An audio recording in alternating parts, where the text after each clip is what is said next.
folks, there's a beige minivan, licensed See Me Bowl. Your alarm is going off. Beige minivan with See Me Bowl plates. Your alarm's going off.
Time is now complete. Please hold up on your practice. Make sure your machines are reset to first ball, and when your score sheets and arrows are through, start to turn and play. You'll want good scores.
Good morning, everyone, and welcome into the 2022 Ebonite Winter Classic here from Waterloo, Iowa. My name is Mike Flanagan.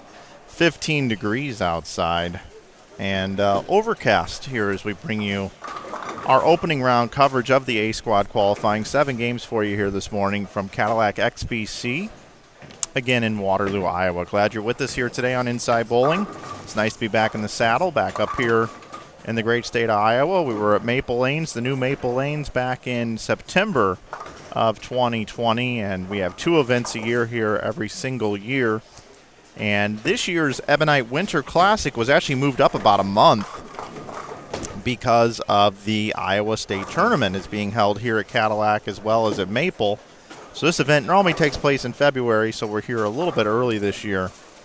And with competing events this year, with the team trials that just wrapped up last night, congratulations to all the athletes out there that made junior and regular Team USA. That was pretty exciting to watch over on Bowl TV. I suggest you go check out Bowl TV. If you're not subscribed, you should. Support all the streaming services in bowling, but congratulations to those folks, as well as there was another event that happened with the PBA out in Las Vegas as well, the RPI. Congrats to all that placed well there.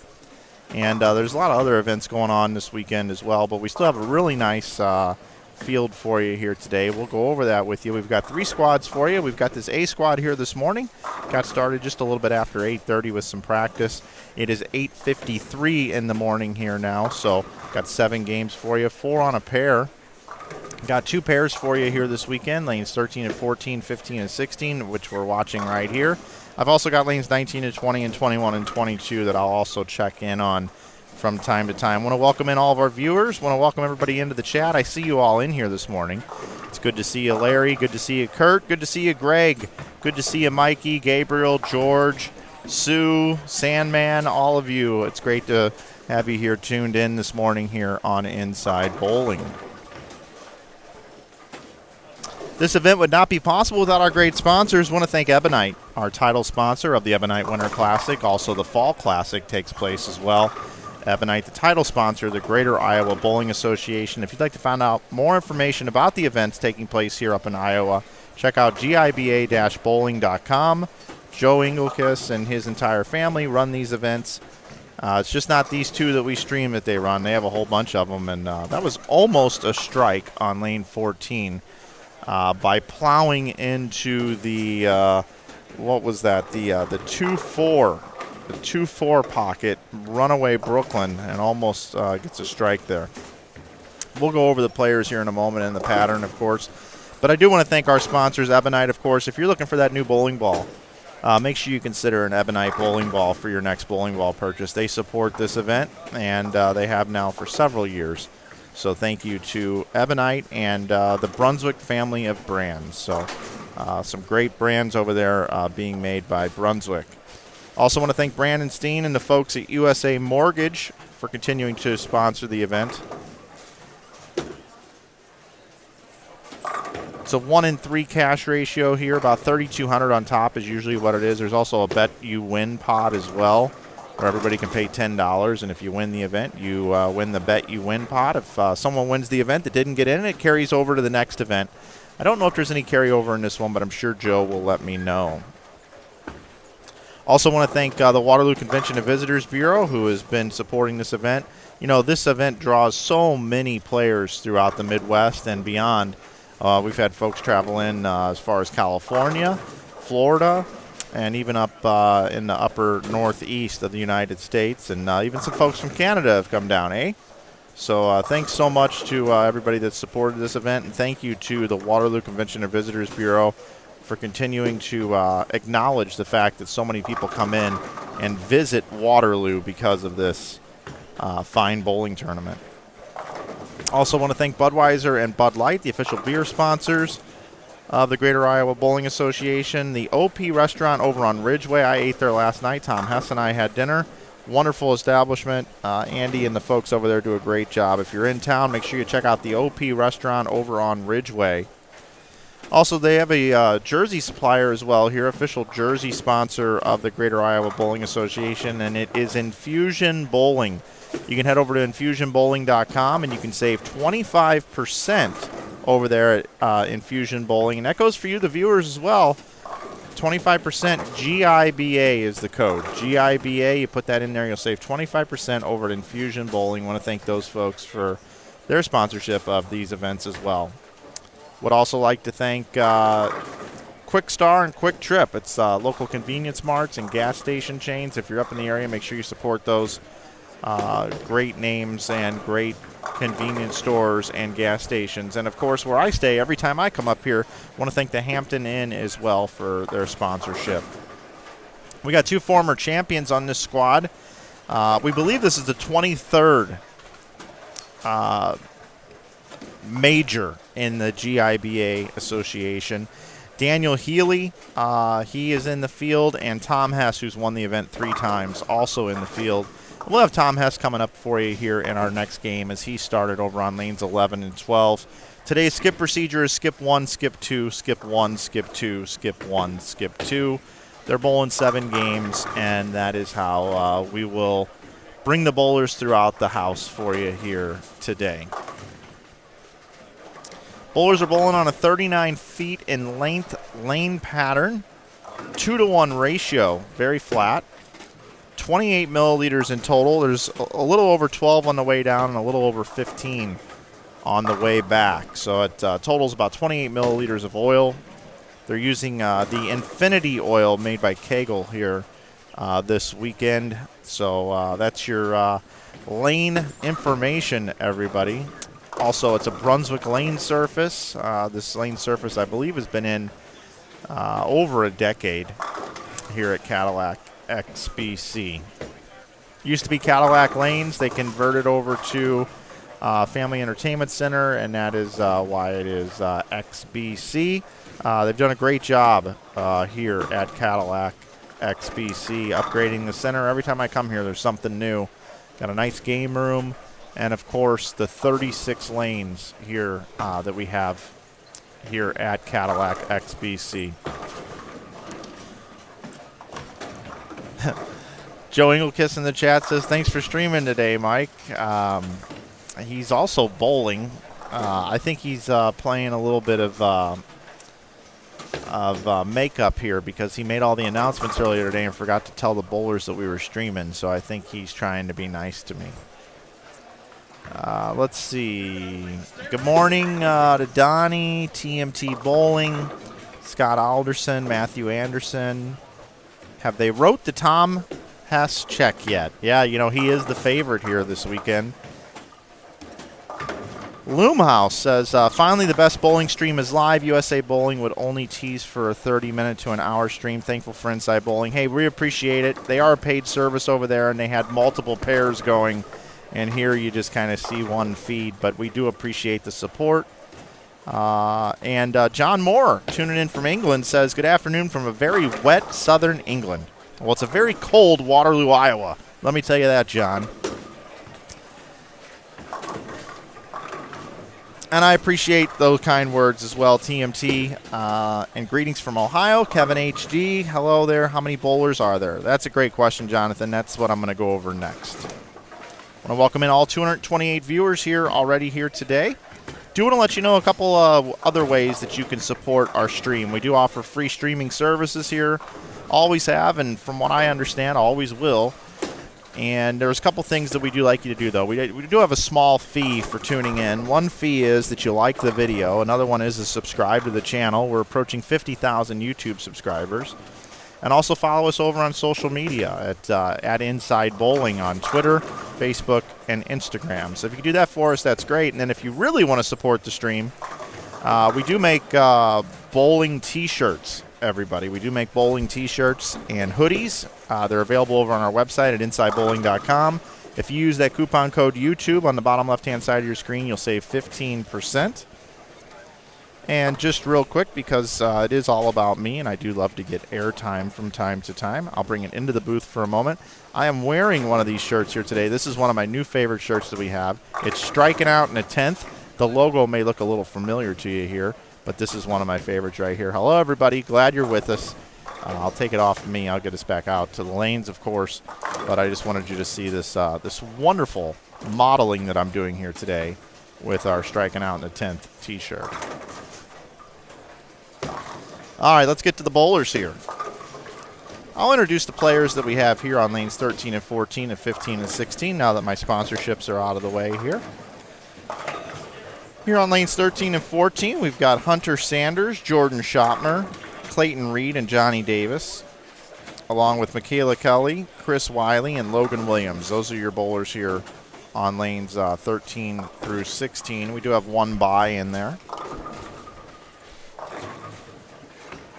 Take you through all the players that we have here bowling on this squad. I believe it's 53.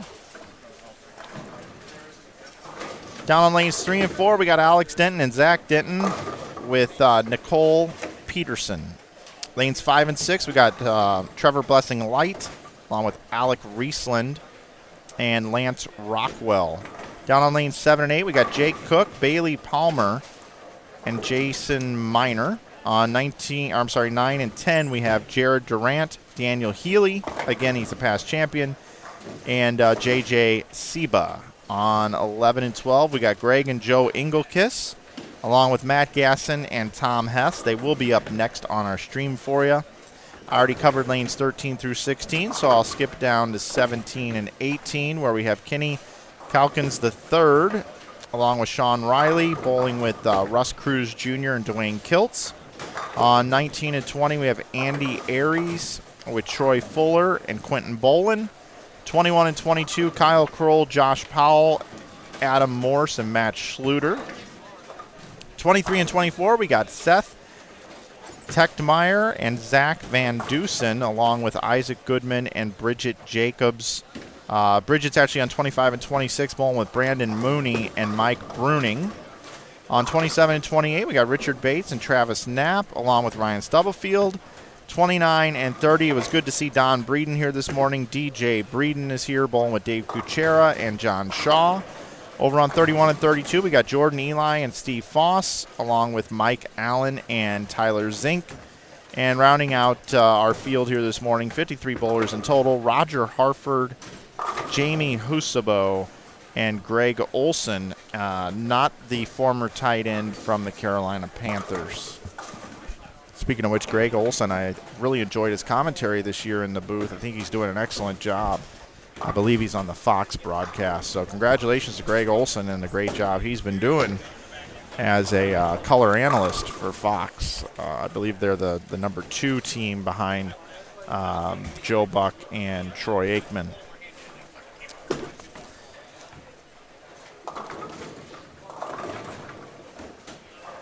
So kind of looking at the pace of scoring here, I'm kind of looking around the center. I don't see a whole lot of strings. I'm trying to get a look at 11 and 12 where Hess and Gasson are, which are two of the more accomplished players, I would say, in the field. This is a very flat pattern. It's sport compliant.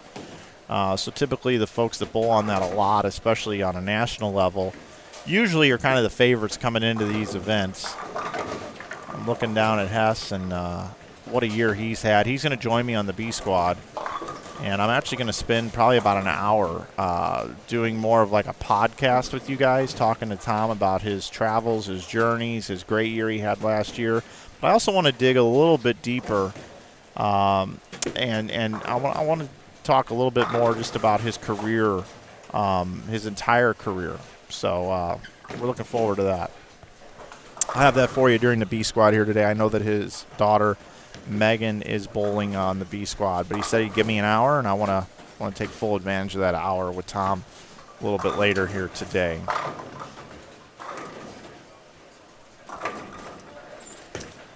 Check our stream health. It looks like it looks pretty good. I'm streaming at 2 megabits here today, just to play it on the safe side. I normally stream at 4, but I just wanted to make sure we didn't have any issues.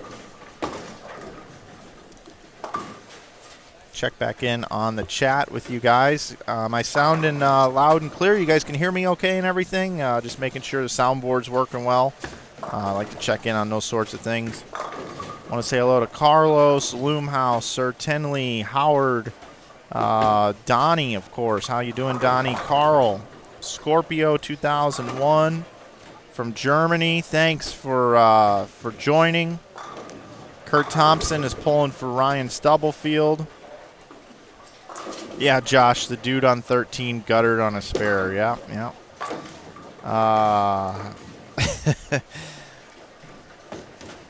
Let's see. Is Tom Hess one of the only pros in the building? I'll talk about that. So here's kind of the deal, everybody. You know, I stream all these events, okay? And we just came off the holiday doubles where, I mean, you had Chris Prather and EJ Tackett. And I mean, too many players really to name. Parker Bone, Kyle Sherman. I mean, that event is just star-studded. And it's on a house shot, 400 bowlers almost for that thing. And our stream hangs out at like 1,200 viewers. I mean, it's a lot of viewers over there on that thing. And I'm really proud of that event. I come here twice a year and I stream this, okay? And this is not on a house shot. This is a real challenge. This is a real test every time. It's a new pattern every time. These are premier events up here. Like these are shot making at its finest. Not to say that the holiday doubles isn't a great event, but it is a house shot. It becomes a carry contest. Everybody hits the pocket. Here is more of a you really earn it here. And I'm not trying to discredit the 400-person field of the holiday doubles. But this here, the champions that we've made and the matches that we've had, I mean, this is a grind. I mean, this is much closer to professional bowling than what you see at the holiday doubles. But for whatever reason, I don't know if it's the location of this event or because it doesn't pay 5 to 10K up top, it pays very, very well all the way down. I believe the top 5 all get like $1,000 at this event on a $130 entry or something. I'll look that up in a minute. But these two events that I come up here and stream, they are probably the best ROI of anything that I stream. But because it's on hard conditions and you guys that tune in, you're going to see gutters. You're going to see a lot of bad bowling because they're out here to challenge themselves. 200's a good score. I was listening back to the broadcast from the last time we were in this building, and 21 players in the entire field were plus after qualifying. Obviously different pattern now, but this is not a strike fest. So you're going to see some gutters. You're going to see guys trying to play out. You're going to see a lot of weird split combinations. That's just what you get here. That's just what you see. And spares for dough. Strikes for show, spares for dough at the two events that I stream up here in Iowa. As a matter of fact, if you go over to GIBA-bowling.com, right on the home page, it shows you some squad lists. And those are 95% accurate because there are some changes that happen here and there. But if you click on the schedule and you go over and you look at the Ebonite Winter Classic and you click on more info, the payout of this event, it pays $3,000 for first, $2,200 for second, $1,600 for third, $1,300 for fourth, $1,100 for fifth, and $1,000 for sixth. And the entry fee is $160. It's a $160 entry fee. And it's a 1-in-3 cash ratio. And there's over $5,000 added into the event. And not only that, but Joe and his family, they take bracket money and put that back into the event as well. So I can't talk highly enough about these tournaments up here in Iowa. And they still have openings on the C squad if you can make it here. 3 squads for you today. 8:30 squad that we're streaming right now. We'll be back for a 1:45 squad, and then again at 7 o'clock here tonight. I know that Nick Pate and Sid Brummett have flights this morning coming up here from Vegas, straight from team trials. Congratulations to Nick on making the team this year again. He earned his spot through his bowling, which is always nice to be able to do it that way, and he'll be here bowling here tonight. Provided that everything goes smoothly with the flights and everything. So we will have Nick Pate coming up later today for you on our C squad here tonight, along with Sid Brummett. From what I understand, they're an item now. They're actually dating, so I gotta dig into that a little bit to put them on the spot. Hello to Jay And hello to Gordon, who's watching this morning. Hope you're doing well, G. I'll make sure to have Spider-Man give you a call sometime here in the near future. As you know, Spider-Man and I are really good friends. He's out fighting crime right now, though, so I won't be able to get him patched into the board this weekend. He's got a really busy weekend. Plus, he's got a new movie that just came out, so he's been doing appearances all over the place. Donnie's bowling later today. Looking forward to seeing you here in the field. Hello to Feeding Frenzy. That guy's watched more bowling, I think, than anybody on the planet. I see him everywhere. Lynn is confined to a wheelchair, but learning how to bowl in the wheelchair. That's awesome, Lynn.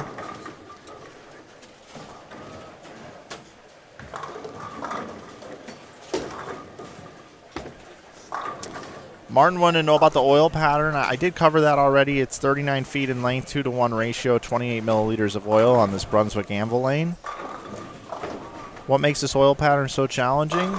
It's because it's flat. So best way to describe that is, like the holiday doubles tournament, there's a bunch of oil in the middle of the lane. So when the ball hits the oil, it slides, which means it doesn't change direction. So if it's in the center of the lane and it doesn't change direction, there's a good chance it's going to hit the head pin. And let me tell you guys something. You want to hit the front pin to have a chance to strike, okay? But if you miss right and you have rotation on the ball, being a right-handed bowler, and you have rotation that's bringing it back to the left, the further right you get it on a house pattern, the less oil there is. So the friction brings it back towards the head pin, which gives you a better chance of striking. Here, the oil is exactly the same on the outside part of the lane as the inside of the lane. And when I say exact, it's 2-to-1 ratio. But a house pattern is more like 17-to-1. So it creates like an embankment. So if you picture NASCAR track on a house shot, the further right you throw it, the more the ball will hook off of it. Here, if you throw it to the right, the ball's going to hook the same amount as if it's in the center of the lane. So the ball will not get back to the head pin. You miss the head pin, and if you miss the head pin, guess what? You don't have a really good chance of striking. So that's kind of the difference between what makes this pattern more difficult. I will get a picture of it. They're sending me a picture of it. I'll bring it up on the screen and be able to show you that as well. Hello to Louisville checking in.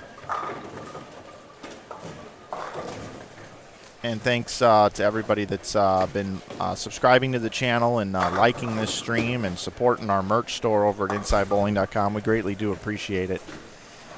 So we got a few scores here posted up on the board. We got 215. Got a possible 176 here for Clayton Reed. And Jordan Shopmer can bowl 213, it looks like. Right next door, got a 126 posted, 170.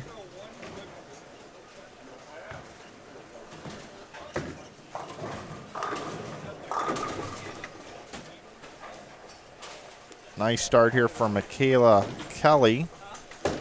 Still bowled 216, very well bowled game.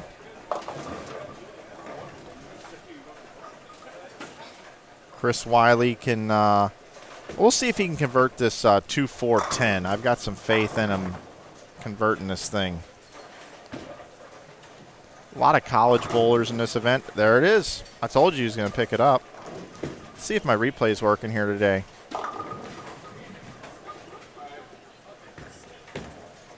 I don't know if it is or not. Let's see. Take a look at it again.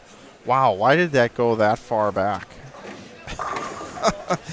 I must not have set up my replay settings very well. This is like a minute ago here. That's why I always test this stuff out on the A squad. You get my worst product in the morning. This is the worst. It'll be the whole weekend right here. I don't know why this thing is like a 20-second replay, but he's going to pick it up. This just happened moments ago. There it is. There it is. I got to change that. It's kind of weird.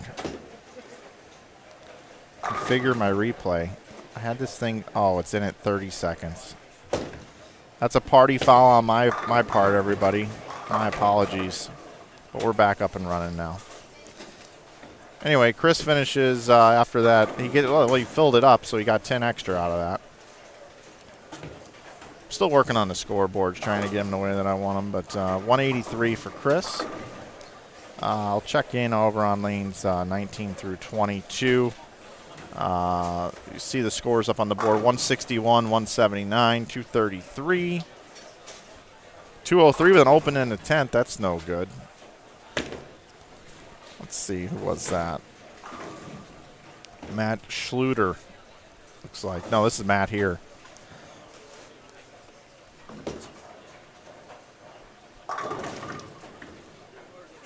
Kyle Kroll, hole 181. Josh Powell can still get to 209.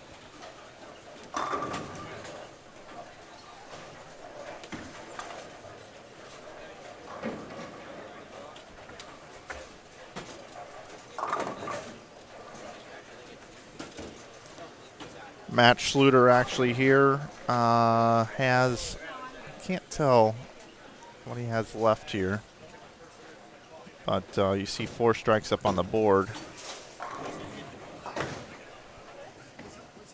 Adam Morse had 203.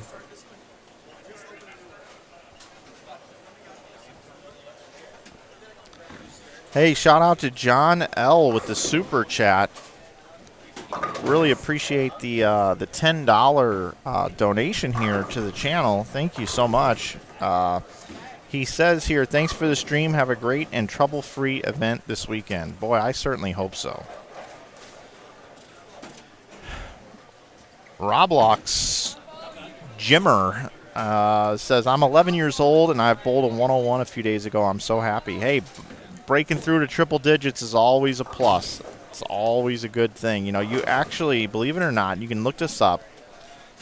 Young 11-year-old Roblox here.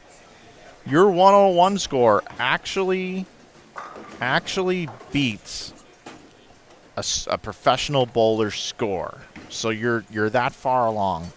Tom Doherty bowled 100 on television in the Tournament of Champions. That was worth $250,000. And this guy bowled 100 even and hit the head pin every shot. So you know what? You're well on your way to being a professional, Roblox. Stick with it. We'd love to see you go on and compete at Junior Gold and youth tournaments and eventually see you on the PBA Tour one day. 1 and 3 do make the cut here at the Ebonite Winter Classic. All right, let's see. Oh, boy, I hope this yellow color isn't going to be part of what we got going on here. That's the kind of stuff I deal with around here, everybody. So there's no bowling on our pairs, so I think I will make sure we're ready for game 2. I'll bring it into the booth. Glad you're with us here today. I'm Mike Flanagan from Inside Bowling. It's always a pleasure to be up here in Waterloo, Iowa, bringing you the coverage. My morning squad is usually my weakest, so I'm going to apologize now for my terrible on-air commentary and horrible picture-in-pictures and just terrible broadcast here this morning. So it does get better, though. I promise you it's going to get better throughout the weekend. But I'm sporting one of our new designs here, the Striking Out in the 10th T-shirt. You know, we sell these T-shirts, and we actually make them in our home now. So I thought, you know what? I think this weekend I need to promote the T-shirts a little bit more. So I've got one here today, and tomorrow I'm going to be wearing another T-shirt. And I'm looking forward to wearing tomorrow's because it has some history to it. But you got to tune in tomorrow to see that T-shirt. Coming up next year on Inside Bowling in this game number 2, I should have the graphic change down below if I'm on my A game here this morning. I'm going to have Tom Hess for you and Matt Gasson for you, along with, of course, the greatest bowler in the world, Joe Engelkus, also the tournament director of the event, and his son, Greg. And I owe Greg an apology. I think I was ripping on his game a couple of tournaments ago. So, Greg, I'm sorry, buddy. Actually, he's not upset at all, but I'm just trying to fill some airtime. That's what we call here in the business, filling some time.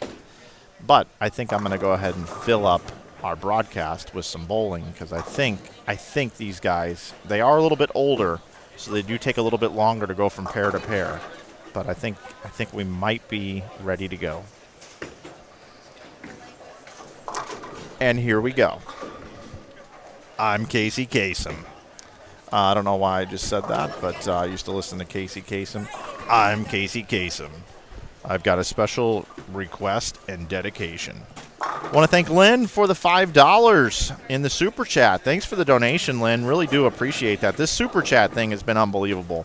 The amount of extra income and tips and stuff that we got at the holiday doubles was great. I was able to help the other commentators out. And then the other thing is with this whole tip thing now, I want to upgrade some cameras. I want to do some different things. I want to get a new soundboard. So I would love to be able to pour those extra tips and stuff into making the broadcast better for you guys. That's what I plan on doing with that. But let's talk about who we have here. And then, of course, I'm going to leave the booth. And if you guys know me well, you know why I'm probably going to leave the booth. It's because we need to figure out this whole yellow scoreboard thing. Well, it looks like if you don't bowl for a while, it goes yellow. I don't know if we can turn that off, but, I mean, this is super annoying at the top of the screen to have yellow scoreboards, isn't it? I mean, who can read that, right? I can't read it.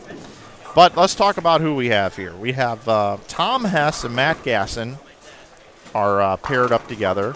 They're on lane 16, so Matt opened with the 7 spare, and now Tom's making his first shot here for us on the stream. And it's Greg and Joe Engelkiss, bowler A and B there on lane 15. And holy cow, Tom, what happened there, buddy? That just shows you how tough the lane pattern is. You know, it looks like he stuck, didn't have good footing, and he missed his target probably 3 or 4 boards left and doesn't even hit the head pin and goes away like not even Brooklyn. I mean, that ball just duck hooked through the middle of the lane. They're tough. You know, when you see a guy like Tom Hess who's been bowling so well miss the head pin that much to the left, they're not easy. Now, granted, he did have a footing issue, but holy cow. That's it's very unusual. And there's Joe getting his camera time. That's our tournament director. And whenever he's on the air, he loves to bowl his biggest game. Because Joe loves him some Joe, that's for sure. We saw the head pin miss twice in a row over on 13.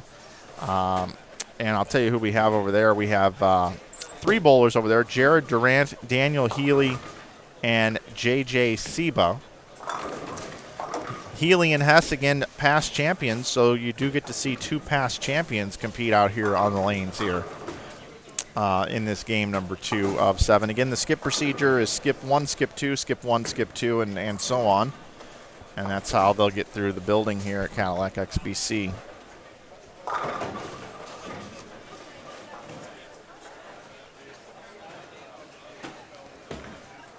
Carl says when he sees my striking out in the 10th shirt, he says, I feel a compelling urge to eat a burger. Not sure why. I'm not sure why either, bud. I'm not sure at all. Let's see. Sherry Aldridge says, I'm 75 years old, back into bowling after 2 knee replacements. Hey, well, you be careful out there, Sherry, but I'll tell you what. It's great to see you back out on the lanes. And I'm going to tell you what, going out bowling a few games a week, it's going to keep you healthier. And it's going to keep you living longer. A lot better than sitting there watching television. Trust me, I know firsthand. Let's see. Saf is offline, says Zavala made stepladder after opening qualifying with a 96 game, so if you have a bad game, shake it off. Absolutely, that happened. Yeah, you're right. Was that the Women's U.S. Open? Is that where that happened? Where Zavala bowled a 96 game, Stephanie Zavala. And she came back and made the show.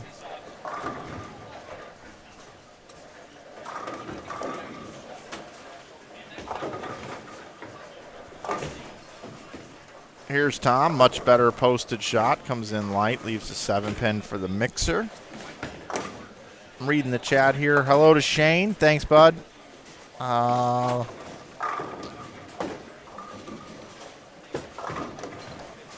Carlos in there doing his fair share of keeping the chat in line here and telling you guys about hitting the like button, subscribing, sharing this stream. I certainly do appreciate all the work you do in there, Carlos.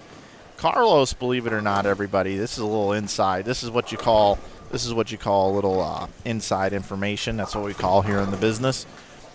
Inside information here at Inside Bowling. Carlos is the one that creates all the wonderful graphics that you see on the screen. You see this wonderful blue texture down below and the Inside Bowling logo and the coupon codes and all that stuff. He's the one that creates all that. Now, I'm the one that does all the heavy lifting, though. I'm the one that goes in and changes all of the words and the game 2 of 7 and has to save all the graphics. So I don't want to give Carlos too much credit because I'm the one that does all the work, of course. And that's going to miss the head pin left, Joe. I mean, is there a ghost on that lane? Is the ghost pushing the ball left? Is that the problem, guys? And now we got a 5-pin missed. I'm telling you, they are not easy here. They are not easy. I tried to get somebody to come up and stream with me. I was going to bowl the event and win the event myself, but I couldn't get anybody to come up here. So more money for everybody else, I guess, here at this event here this weekend. And if this is your first time ever tuning in and you can't sense my sarcasm, well, get used to it. Is that going to hit the head pin? Oh, Joe, come on. Come on. Joe's a member of Backstage Bowling, which is something else we offer here at Inside Bowling. If you're looking to improve your game, head over to BackstageBowling.com. You can get coaching from 4 of the best coaches in the bowling industry. But Joe's going to hear about that one on Mental Monday. He's going to hear about that one.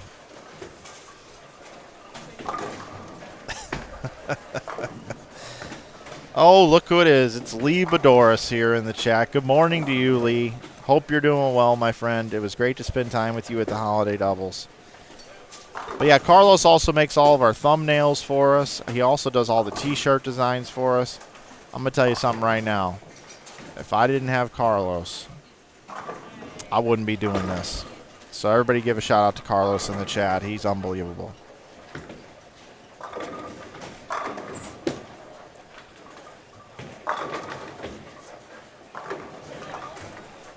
Yeah, Donnie, the problem is I really don't need somebody in the booth with me. I need somebody that can actually troubleshoot this thing on the fly, be able to click the cameras and do everything. Because you know if I entered the event, I wouldn't be going Brooklyn or missing the head pin left like these guys here on 15 and 16. I certainly wouldn't be missing 5 pins. So that means I'd probably win the tournament. And, I've got an obligation here to sit in the booth, so I'll take the guarantee here this weekend and just stream the event. Kidding, of course. I bet I wouldn't crack an egg. I probably couldn't average 170 on this. I did bowl the holiday doubles, and I did finish 80 over. Beat my partner, and then Lee, who's in the chat, he was talking all kinds of smack. Bowls league there, and I lapped him a couple times. He was like 3 laps down against me. Hence the NASCAR analogy there. Well, Tommy, you gonna get this one right? Nope. 310. They're hard. I'm just gonna go out on a limb right now and say they're hard. So if any of you are watching this on your way in for B Squad, travel safe. And hopefully that your heating works in your car because it is like 15 degrees. And according to my app, it says it feels like 0 outside. Last night, it felt like -8 according to my app. But hey, that's what you get in the Midwest this time of the year. But they did tell me it was like 70 degrees here last week. So I wish they'd have moved this event up 1 week maybe. Although it would have been New Year's weekend, and I don't think that would have worked. So Tom throwing at the 310, and to those of you that don't know, or if you've been hidden under a rock or in jail the last year, Tom had an unbelievable year on the senior tour. He was the Rookie of the Year, the Player of the Year, took home two majors, and then went over and competed for our country, the United States of America, and won a gold medal. And if you're just joining us, I'm going to talk to Tom during the B Squad. We're going to spend some time talking about the great year that he had. It's Matt Gasson. Matt's gone on to create a career for himself in the bowling industry, worked for Ebonite International for several years. Left the bowling business when there was the changeover to Brunswick. Didn't want to make the move up to Michigan. Was living in Florida and then was given an opportunity. Nice shot, Greg. Greg Engelkist. There you go, buddy. That's wonderful. Let's go ahead and I do have the replay here. Caught it a little late, but take a look at this. Look at this. Look at this. Oh, yeah. See, look at. But it's the reaction that Greg gets coming back. It's the shaking of the head and the smile. I'm gonna tell you something right now. If I carried a shot like that, I wouldn't be shaking my head. I'd be slapping it out in Hess's face. I'd be slapping it out, and I'd tell Gasson, this is how you strike, buddy. This is how you strike. Gasson, all kidding aside, right there, should have converted that washout. He nailed it perfectly, but the head pin wrapped around the 10. But Gasson has gone on to work for Storm Products now. He's the district sales manager for this area. Congratulations to him and all he's done. You want to talk about somebody who's an accomplished bowler, loves the sport, and after working side by side with him, he's got a great work ethic. He knows what he's talking about. And I'm really happy for Matt with the job that he's gotten with Storm. So this is his territory. He's coming out and supporting an event in his territory. So hats off to Matt Gasson. And Joe left that 7-pin, and that was probably the best shot we've seen anybody make here yet. And he leaves the 7-pin. I will tell you this, folks. You know, this event, let's see, 34 lanes, 2 on a lane, that's 68, right? Oh, actually, they're not using 1 and 2, and they're not using 35 and 36. So 32 times 2 is 64. 64 times 3 is what, 192? So if we have 192, is that right? Is that 64? Yeah, 192. So if we had 192 bowlers, it would be a max field. We have 53 on this squad, so we're going to be a little short. And there's Tom picking up the 2-4-10. That's the second 2-4-10 that we've seen picked up. Let's watch that again, see if the replay is working. There's Tom. Look at this. Boom. Yep, no problem at all. No problem at all. But the point that I was trying to make here before I got distracted with Tom picking up that 2-4-10 is that we have, we're going to have a field probably about 170, 180 bowlers, which means typically there's no re-entries in this event. But because C Squad is so light, Joe is going to allow re-entries on the C Squad. So something to think about as you watch some of these better bowlers struggle here early. If they don't have a block that they're happy with, we might see some of these guys re-enter on the C Squad later today. So just something to think about.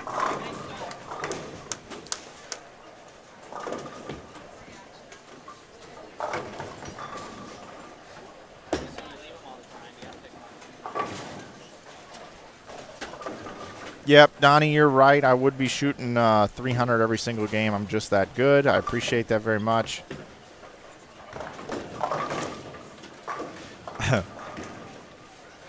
Helios, I don't know if I can take anything you're saying seriously because of your comment here that Lee is the best commentator. I think you might want to go in for a brain analysis sometime this week. Let's see. Chuck, hey, what's up, bud?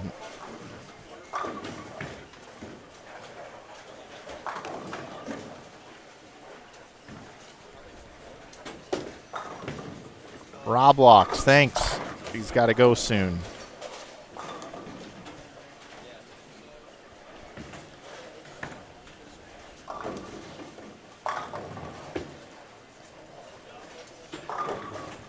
I probably need to put a poll question up. Lee says, Mike, the reception from the St. Clair bowlers for our broadcast has been overwhelmingly awesome.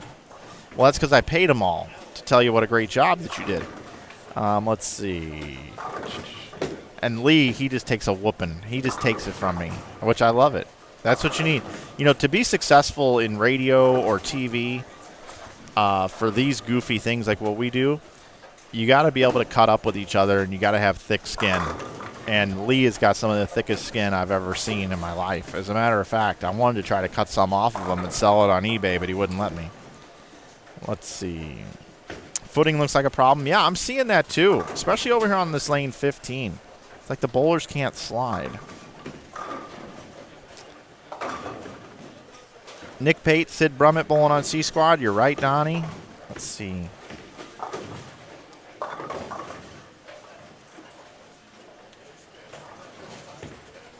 You guys are doing some chatting amongst yourselves. That's awesome. Let's see. Josh Gersten here. Got to get your butt lower and not pull all that stress on your knees. Yeah, little knee bend. The athletic stance. You should Google search the athletic stance. Arthur Ashe, Michael Jordan, everybody, all these great athletes over time, they're getting the athletic stance. There's Hess. Is it going to hook? He's having a hard time getting that ball to the pocket. That ball's going a little too long. Pat wants to know what's the scoring pace look like. You know, the scoring pace looks very low, and it's 2-to-1 ratio, 39 feet in length, 28 milliliters of oil on this anvil lane surface.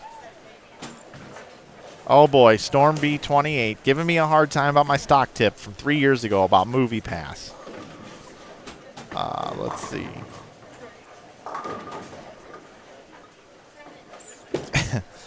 That's funny. That's funny. You know, that's what I do. I do love that about this this show. Is those of you that have been with me for a long time that have heard me say a lot of things. You know, I made some football predictions earlier in the year, I think at the Springfield Doubles. And my football predictions for this year that I picked for the Super Bowl before the season started, and you can go back and check this out. It was the Tennessee Titans versus the Los Angeles Rams. And I had the Rams beating the Titans in the Super Bowl.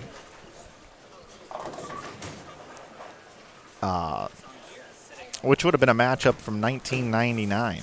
Rematch from 1999. And, you know, that's still very possible. But I did also pick the New York Giants to win the NFC East. So, and that was pointed out to me during the holiday doubles.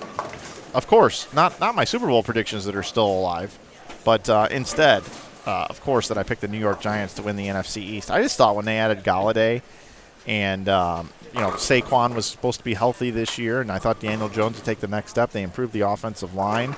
Evan Ingram was coming into his own. They also added Kyle Rudolph, and then also having Kadarius Toney, who I thought was up-and-coming receiver that could have a nice year, and then you add Sterling Shepard with that. I mean, I just thought, wow, these guys are going to put up some points. The D wasn't too bad, and I was really looking forward to seeing what the Giants could do. So that's why I made that prediction, folks. I love their weapons, and I like Danny Dimes. But guess what? Didn't work. You know, Gasson's really close to that ball return with his backswing. I want to look at this again. Guys, everybody, look at how close this ball is to the ball return. I'll show it after this shot here.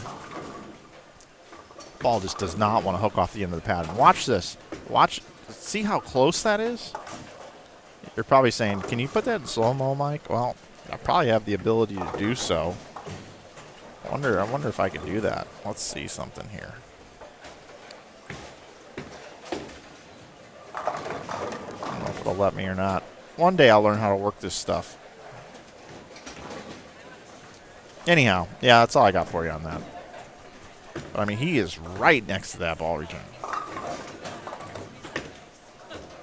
And he's hooking it to 4-7.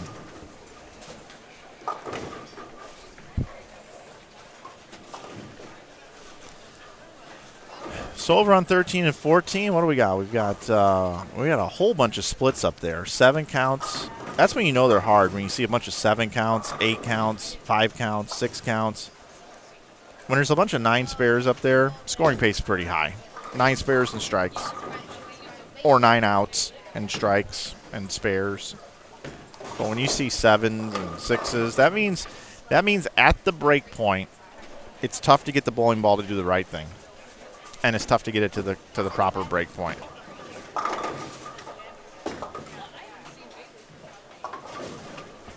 Looks like somebody bumped my scoreboards here.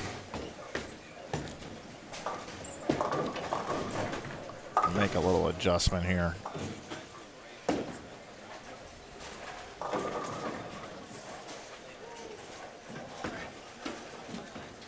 Let's see what I can do here.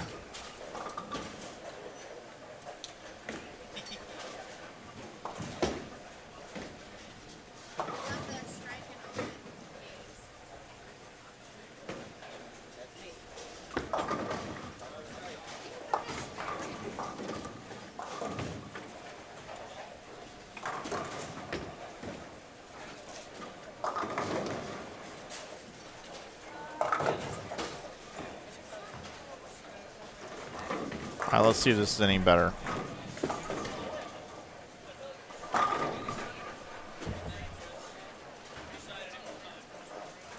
A little bit better. That right one I could still improve upon. Let's try that again. There you go. So, oh, Greg Engelkiss with the 10 pin. Greg's bowling the best score on the pair. All right, I got standings after game number 1. Seth Techtmeyer is your leader. He bowled 248 the first game. Jamie Husbo in second. He bowled 243. Troy Fuller in third. He bowled 233. Fourth, Tyler Zink bowled 225. Greg Engelkiss right here. Game number 1 had 219. Daniel Healy had 217. Jordan Schottmer had 215 along with Michaela Kelly, who we saw in our first game. Don Breeden had 214. He's in 9th. Lance Rockwell in 10th. Bowled 213.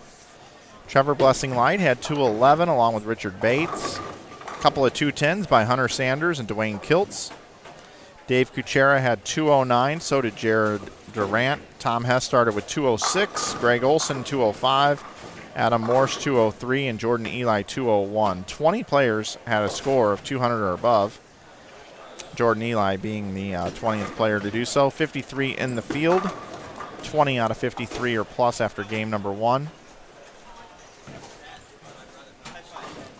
It's a big shot here in the 8th for Hess. He's made a ball change. Better shot.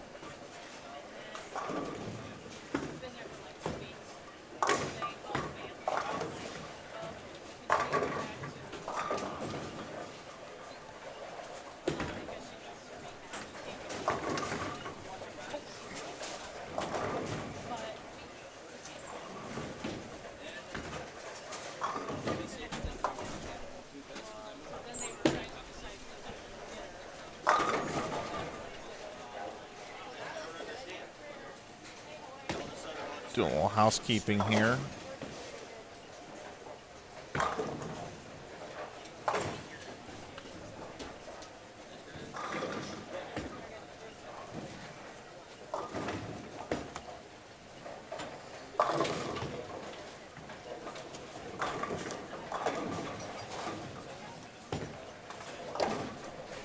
I think I'm going to have the pattern for you guys.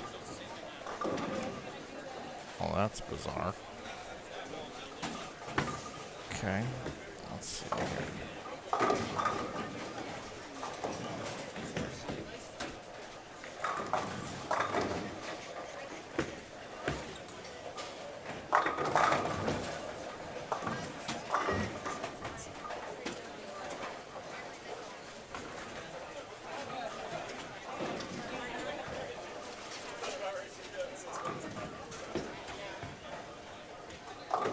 I do have the lane pattern for you guys. I'm going to bring it up on the screen here in a minute, but it is a little bizarre here.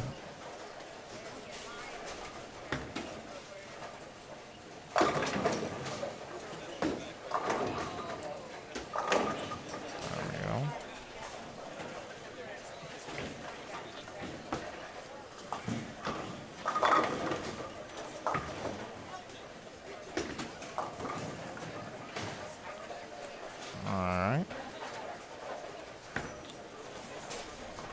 Talking to myself here. Don't worry about me, everybody. I'm all right. I'll go here with this thing.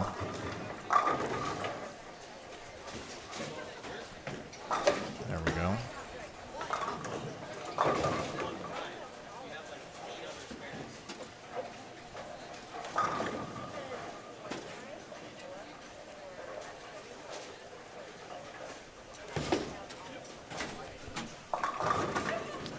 Tom through the nose for a 6-7.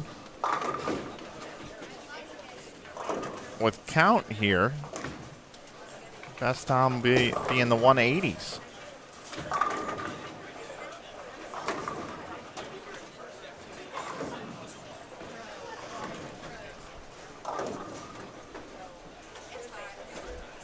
167.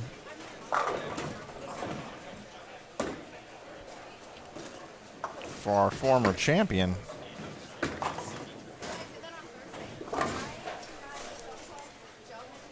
Daniel Healy. Again, Hess has won this event 3 times. He's the only person to win 3 times.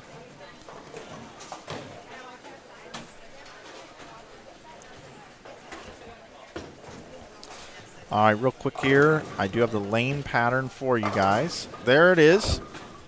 Take a screen grab if you want. It's the Ebonite Winter Classic lane pattern. Again, 39 feet in length, as you can see. It's about a 2-to-1 ratio. Back to Gasson. Good shot by Matt. Now it's a triple for him. He can still bowl 199. This is a nice bailout here by Gasson. Gasson game number 1.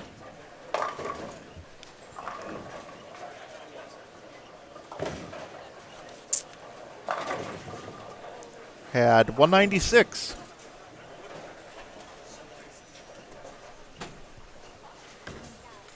Greg Engelkiss is going to have back-to-back 200 games with a spare here.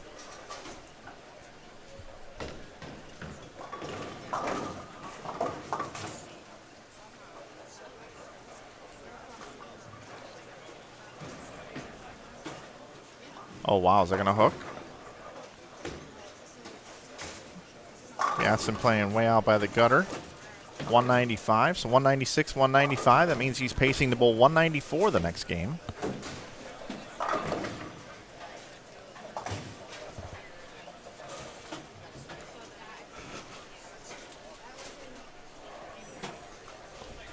Jared Durant. Strike here. Can finish with 125. So you see here in this game number 2, you know, you've got one of the best bowlers on the planet right now in Tom Hess. He can max out and be in the 180s. Now he's going to be in the 170s. Matt Gasson, who's a tremendously accomplished bowler, 195, and he fought hard for that. Greg Engelkiss is going to have 205. Joe can still bowl 203. And then next door, you know, those 3 bowlers combined for about 150 average. So they're hard. They're really hard.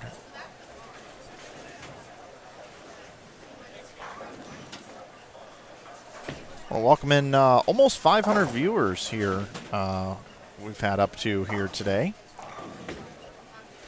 Checking in on the chat here.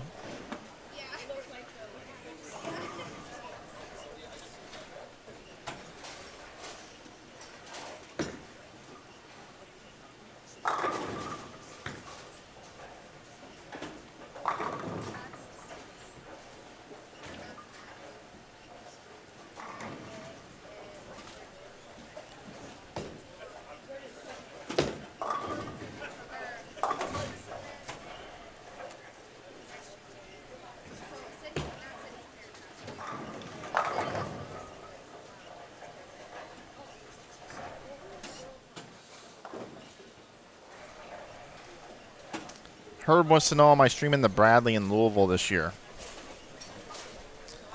The answer is no. I guess you could say that I lost that event. I did it, I think, 1 year. And it was a good event. But he changed it to Super Bowl weekend. And that's like the only weekend that I like treat like a holiday, that I don't go and do anything.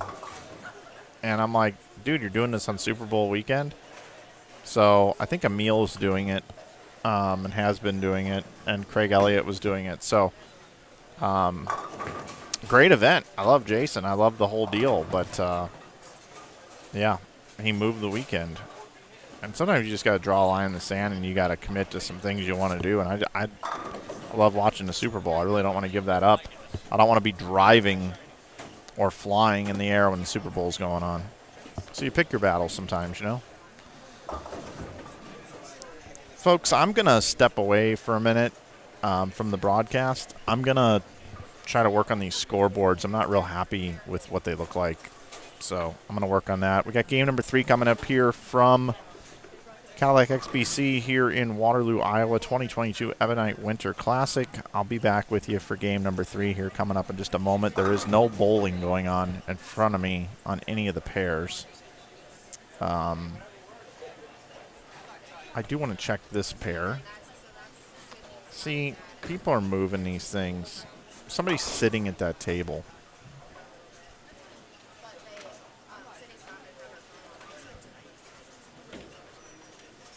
I think as soon as this person stands up, there will be no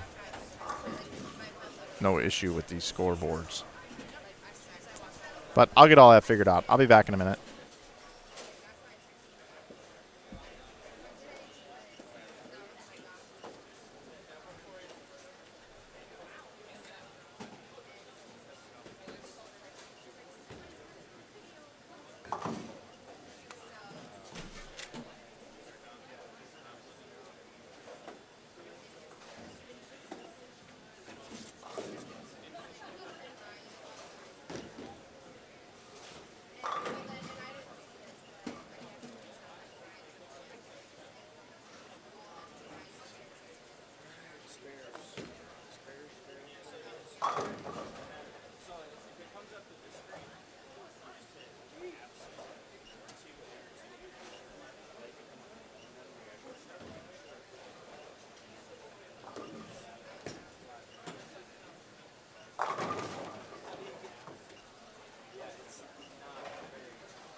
We got people coming in and out of the center. It's getting cold here.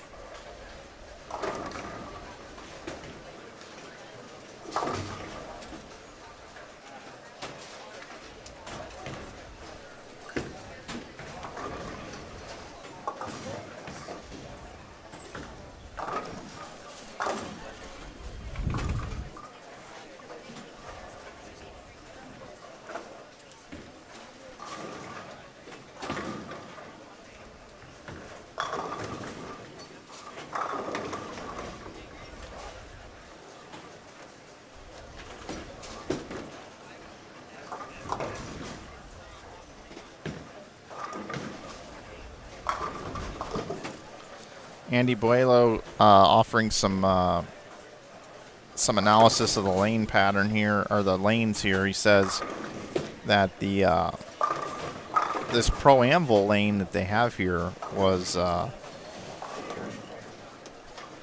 were test panels. They have more friction than the real Pro Anvil lane.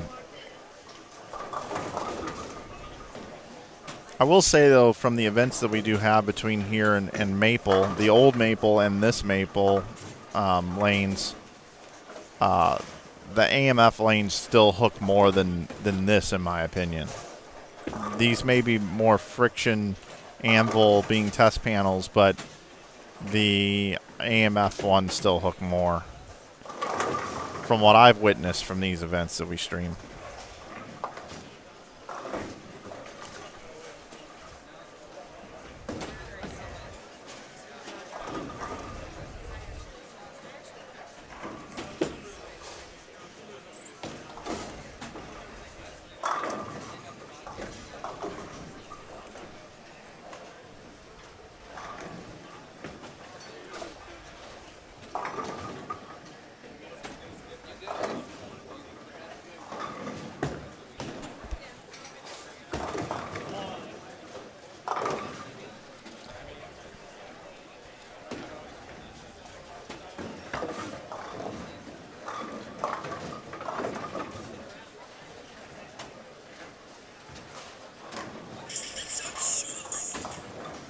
Sorry about that. That was my bad. So here's what's funny. On my YouTube studio here, it says we have 263 people watching. But when I'm in the live chat, it says we have 472 people watching. Appreciate you guys watching here today.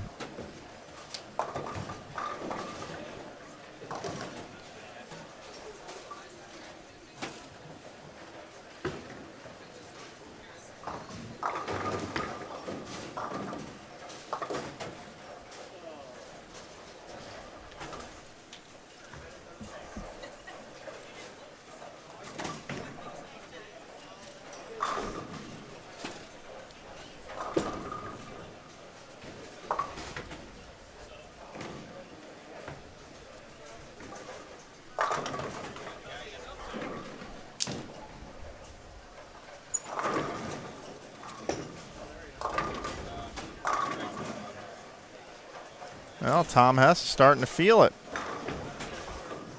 He's got 3 in a row.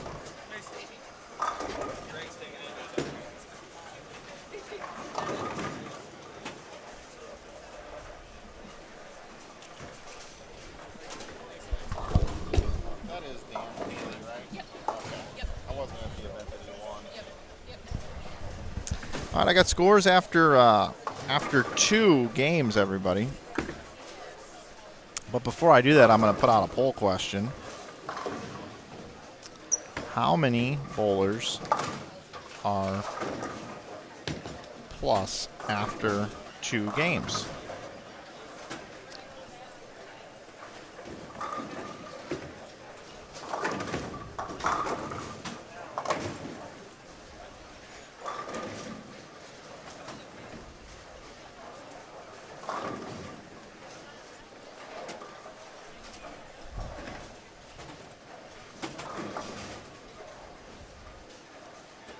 So let's put out a poll question. How many bowlers are plus after 2 games?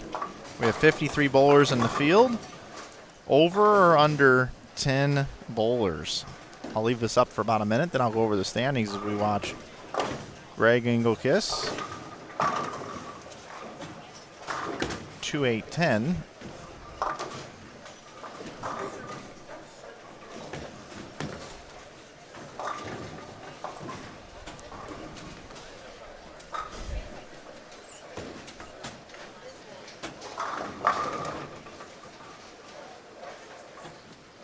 .53 in this squad. We have 53 bowlers. After game number 1, we had 20 players plus after 1 game. Hess is trying to make up a bunch here in this third game here.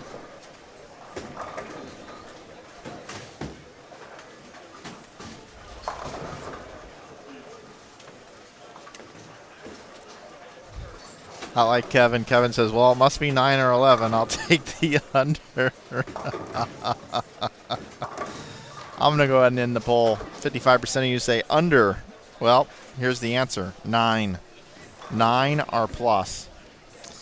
So, Seth Tegmeyer leading at plus 41.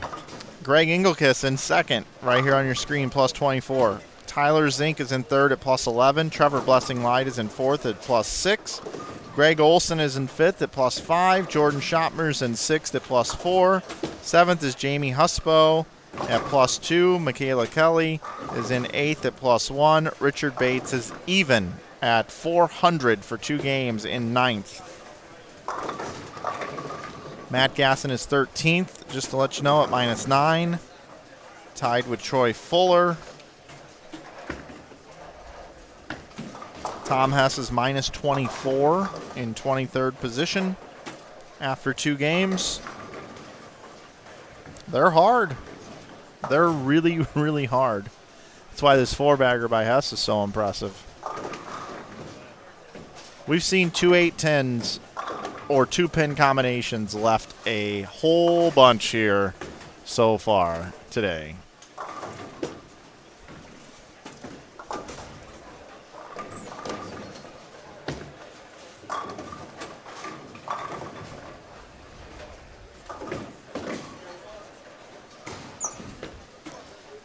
I do like the comment here. There would be way more on the plus side if they could make their spares. That's true. This event is a spare making deal. But what's amazing to me is how many shots get missed to the right that just don't ever come back. And Andy was talking about that a little bit earlier here in the chat. These panels are secured down on the one board where Pro-Am lanes are secured down at the second board, which does, where you screw down the lane does make a difference.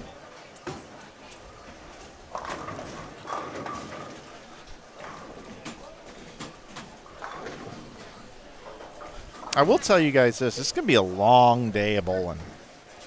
A lot of frames are going to take 2 balls.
Hitting you guys up with another poll question here. What do you think's going to lead this squad?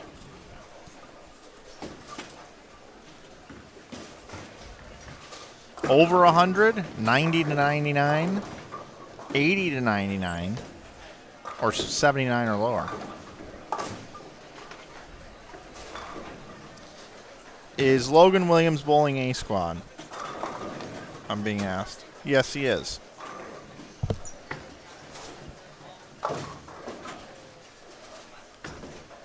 He's bowling with Chris Wiley, Michaela Kelly, Johnny Davis. We had him up in game number 1.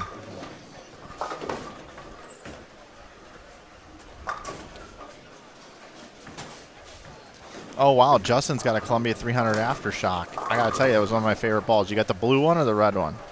I had the blue one. Lee, this is not a house shot. This is a very flat oil pattern. Scores are extremely low if you're just joining us. 39 feet in length, 2-to-1 ratio. You can go check out the roster at giba-bowling.com. It's right on the home page. Is Belmo here? No, he's in Australia. We're in Waterloo, Iowa.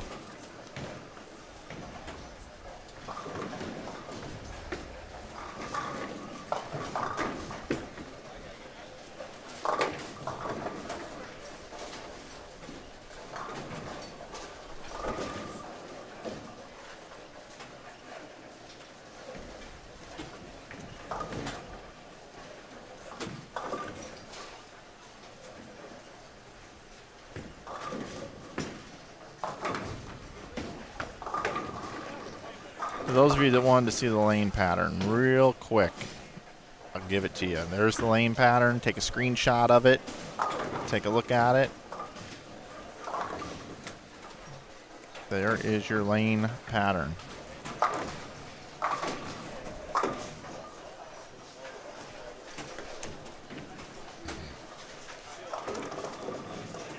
Tom Hess can still max out for 279.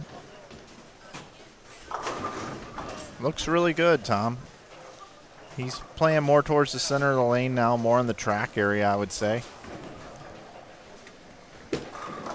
Man, it's gotten cold in here. Tim, I disagree. I disagree, buddy.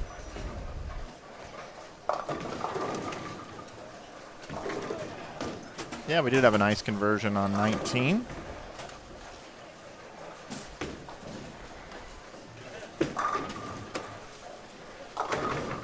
you guys in the chat are just cracking me up with some of these comments.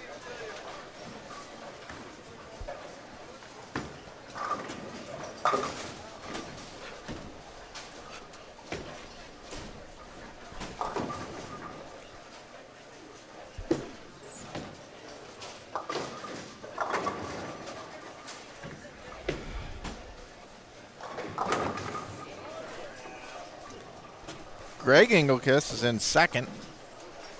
He just struck on lane 21. I'm wearing 3 layers in here, and I'm going to put my coat on.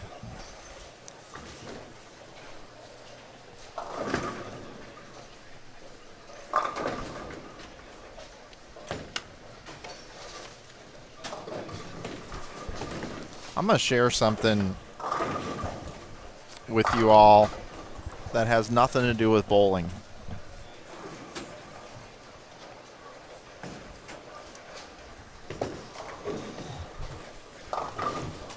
Oh, wow, Tom. That got from bad to worse. 2-4-6-10.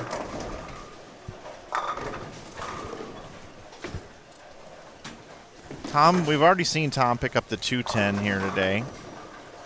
Be interesting to see if he can pick this one up. I'd say it's about 30% he's going to make it. Joe, hello, 4-pin. Joe just gave him his best Hulk Hogan impression. Yeah, brother. All right, so here's Tom throwing at this 2-4-6-10.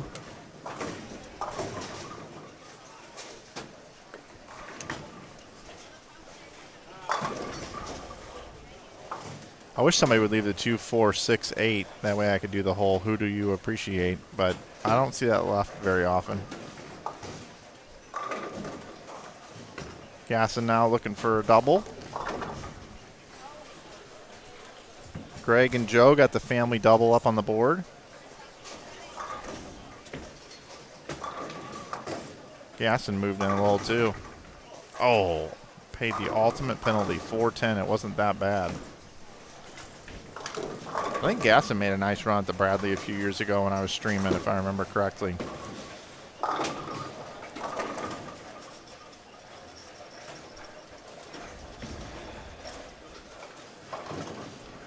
Thanks, Daniel. Appreciate it, buddy.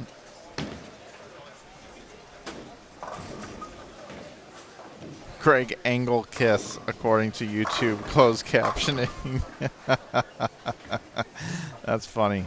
I do like the closed captioning. All right, I'm in the poll. You guys all voted. You guys think over 100 is going to lead the squad. Comes in at 44%, 80 to 89. Was second at 24%, 90 to 99 was third at 18%, and 11% said 79 or lower for today's 7 games of qualifying. Oh, I thought Gasson was going to pick that up. So here's the story I wanted to tell you about. It has nothing to do with bowling. I'm a Netflix subscriber, and I watched this movie. What's it called? Don't Look Up? Is that what it is?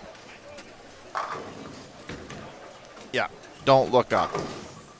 It's got this star-studded cast. It's about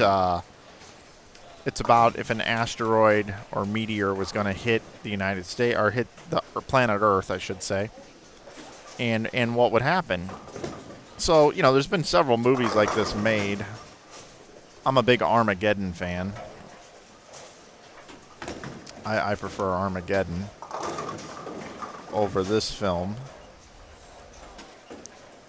But I watched it, and there's just some craziness in this movie. And I don't want to ruin it for anybody, but some of the decisions that the president makes is so far-fetched that I don't think it would ever happen that way. But if it did, wow, we'd really be in trouble.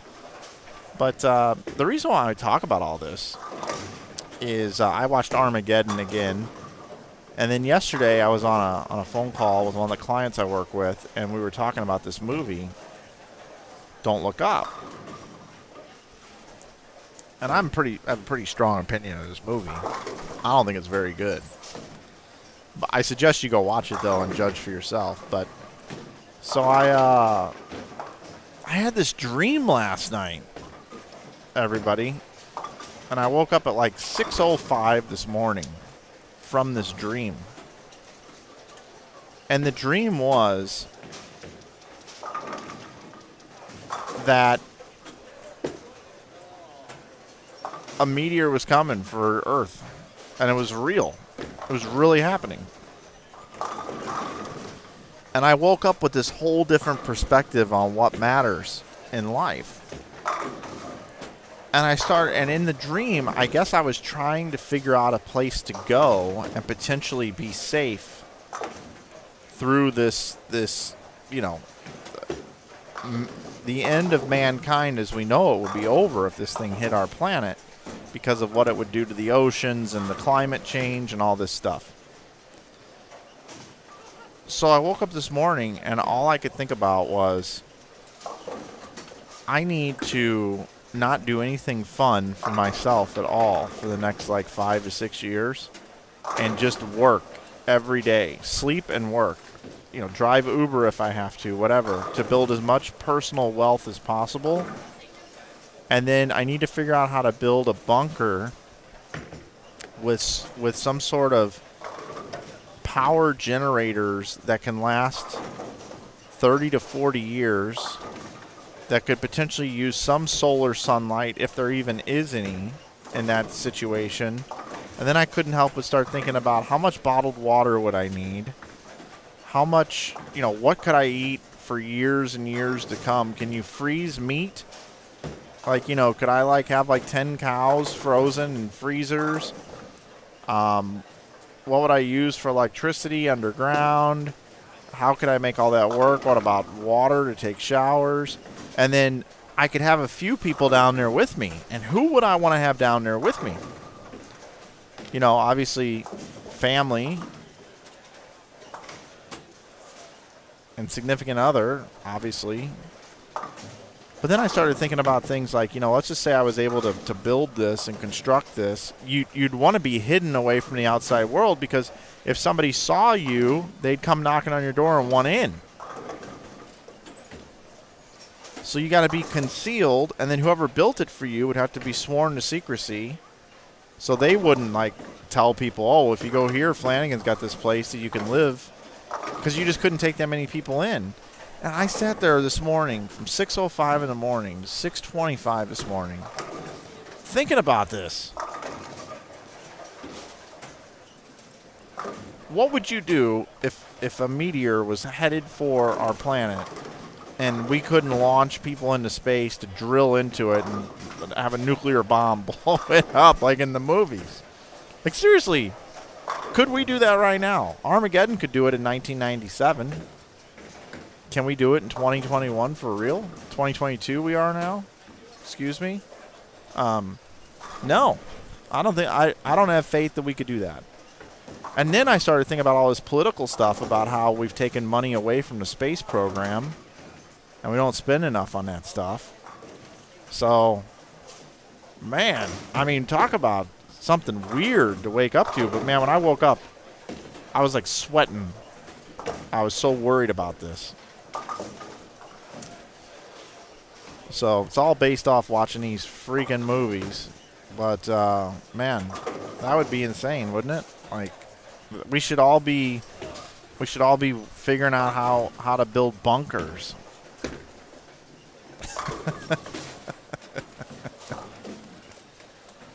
And then the other thing you got to figure out too is elevation a good thing in a situation like that? Would you want to be elevated, like living in Utah or Colorado or something like that, high elevation? Or would it be better to live, you know, as low as you can, closest to the core of the earth? And then could you get deep enough? Could you drill deep enough to where there is heat? You know, I don't know. I don't know anything about any of this. But what I do know is if all of a sudden they came on the news this afternoon and said, hey, in 12 days we're going to be impacted by a meteor the size of Texas, I'd be like, I should have been building a bunker for the last 10 years. I haven't even looked at the chat to see what you all are saying about this. I'm like afraid to do it. I'm afraid to look to see what you guys are saying. Matt Gasson just threw a really nice ball there. But best he can bowl is 157 if he fills it up with two more. Greg Engelkiss, who was in second, plus 24, can now bowl 150 with a spare strike. Joe can bowl 194, who was minus 21. We've already got our players completed over there. 158, 159, and 162 from Seba, Healy, and Durant. Now Gasson 310s, pull 147. I'll tell you what, this cut's going to be minus. If they take 60 or whatever tomorrow, it's going to be way minus. What are you guys saying here in the chat?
I'm reading all these comments.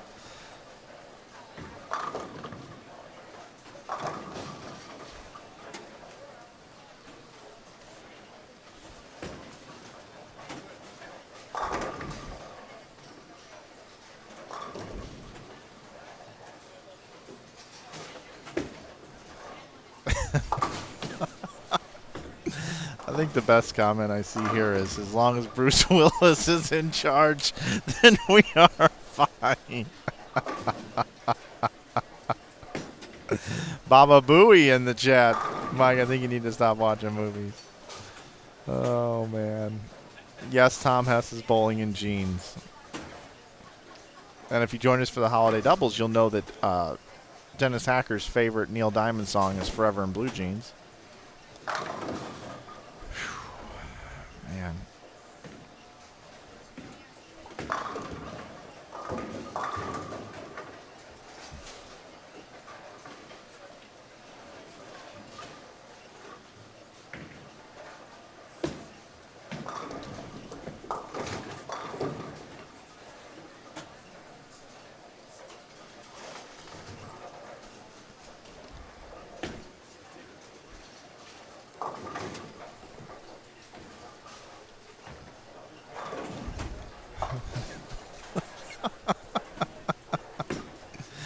Tracy says,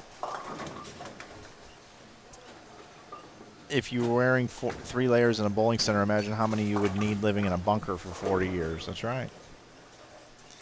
So Greg Engelkiss, 150. Matt Gasson, 145. Tom Hess, 194 after starting with the front 4. And now Joe with a spare hero bowl, 184.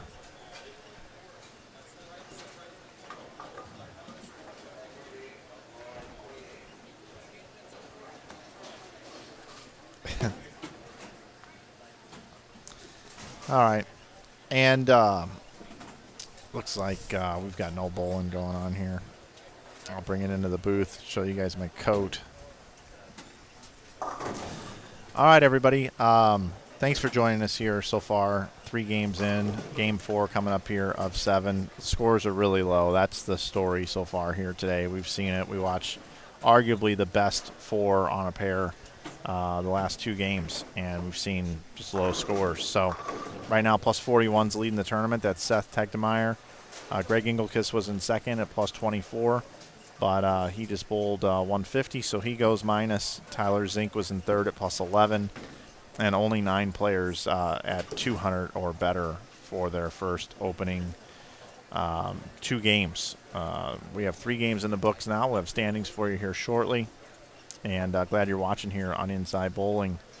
One of my favorite things about doing these broadcasts, and this is your first time watching, during qualifying, I typically just sit here and talk about whatever I feel like talking about. As long as I have the scoreboards for you and everything, keep you updated with the standings, I like to just go off on tangents to talk about things other than bowling. But tomorrow, when we get into the cashers round and into the step ladders, of course, we'll talk pretty much all bowling. So this is your first time joining in. Yeah, it is a little bit more like a podcast here for me, especially flying solo up here in the booth. It's the only way I can stay sane all day. So to those of you that were like, why are you talking about this? It's typically what I do. So if you don't like it, I apologize. But it really is just what I have to do to be able to pass the time. And I do enjoy sharing life stories of things that are going on in my life and what I'm thinking about. So that is one difference about our broadcasts here a little bit. And yeah, I got, like I said, I got this on. I've got our wonderful T-shirts. You can support our store. I've got on a long sleeve underneath it and then an undershirt underneath that. So I'm layered up here in the 15 degree. The door is right there. So when people come in and out of that door, the draft comes right through here to me. So that's what's going on. All right, let's see. We're going to go into Game 4, so I can swap out that graphic. See that right there? Game 4 now. And I have some bowlers. So let's head over to just to the left of me. I sit behind the catwalk, behind lane 18 and 19. And we'll head over to lanes 13 through 16.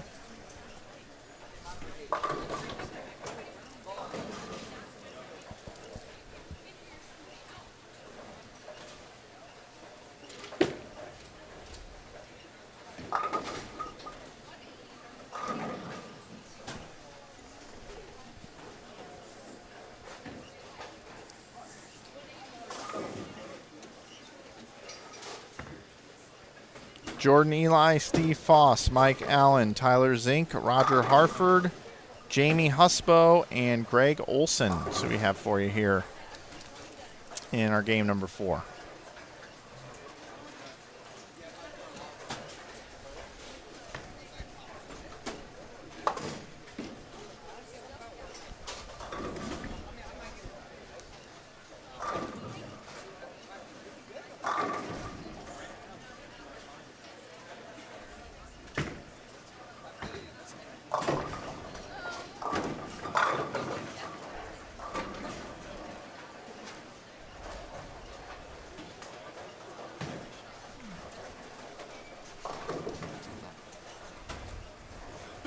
Yeah, Kevin, broadcast school that I went to, that's helped me out with these transitions. You're right.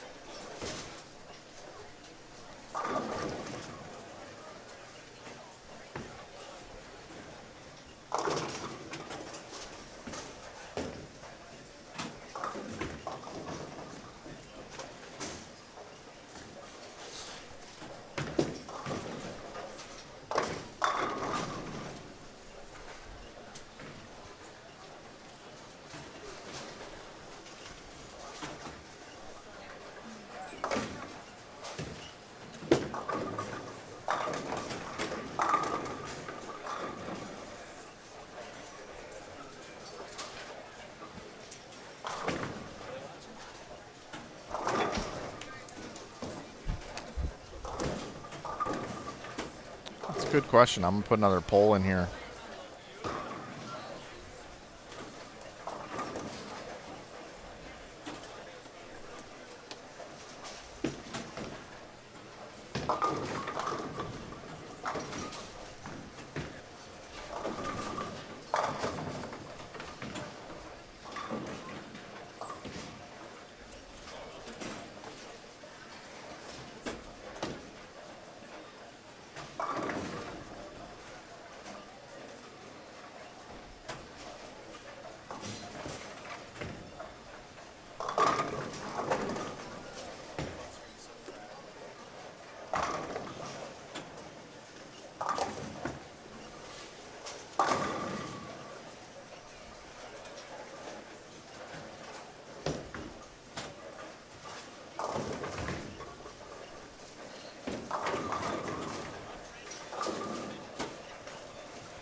If anybody's looking for a late Christmas gift for me, there's a Jack Hughes hockey card, Upper Deck exclusive Young Guns. That looks like it ends on January 8th. It's only at about $3,000 right now on auction. If anybody wants to pick that up for me, late Christmas gift, probably go for close to $4,000. I'd really appreciate it.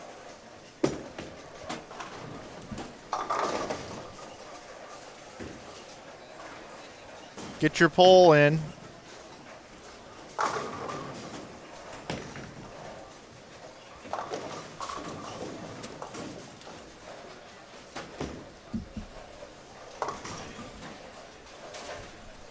Get your poll answer in. Let's see what the poll's looking like right now.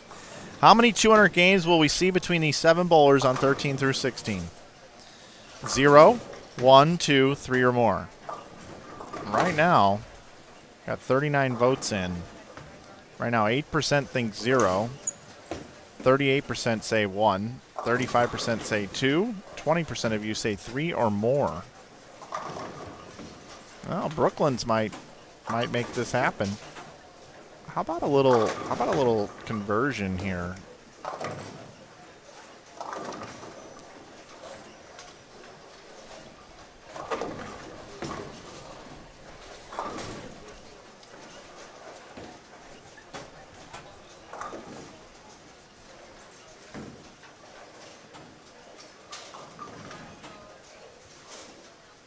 I wonder what Pete Weber's doing. I gotta call Pete, see if he'll come up and bowl. I'll back him in C squad.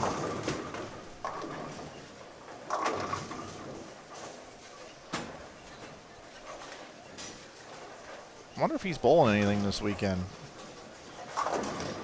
As hard as they are, I would think Pete would probably... That's a way for me to get that Jack Hughes rookie card. I'll just call Pete and have him come up and bowl. Because as you can... Here's the thing, right, guys? They're hard. Pete bowls good when they're hard. And then, like, you don't have to have a ton of ball speed. You almost need you need a slower ball speed. I'm gonna text Pete right now. He probably won't respond. I want to back Pete. I'm gonna try to get Pete Weber to this tournament.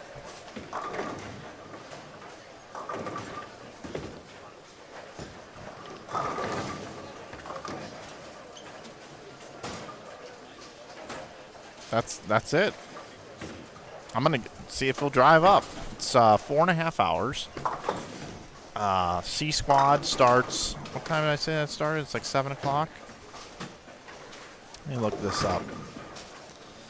I should know, right? I'm streaming it. 7 o'clock. Yeah. So he would need to leave St. Louis around 1. It's 3.5 hours from now. Yeah. That's it. That's it. Efforting to get Pete Weber to come bowl the tournament. Only if I can back him, though. I want to back him.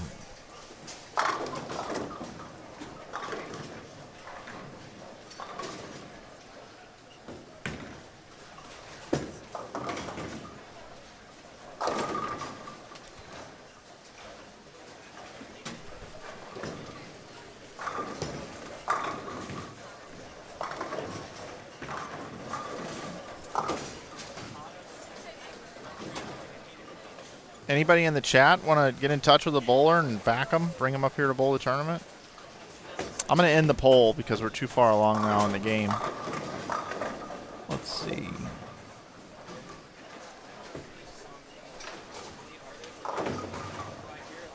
I am still a Blues fan, Tyler.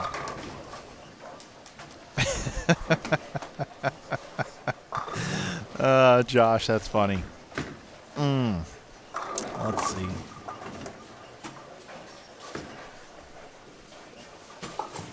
Oh, Pete's bowling the snowman doubles with Shea. That's too bad. Yeah, Norm Duke probably wouldn't bowl too bad up here.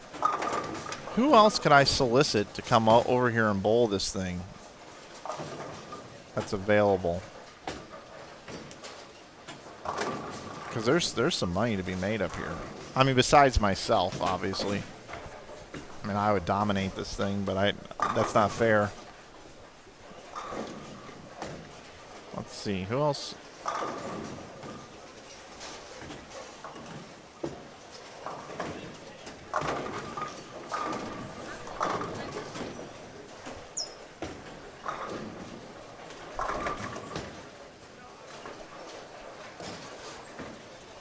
Donnie says he was just talking to Pete. He's at home chilling. Well, what is it? Is he bowling the snowman doubles with Shea this weekend, or is he bowling... Yeah, Barnes is in Texas. That's too far away. I need somebody within driving distance. I need somebody in Illinois, Iowa. Liz Johnson. I think she's living in Chicago again now. I'll get Liz Johnson to come up here and bowl. Let's see if I can do that. But again, I want to back her.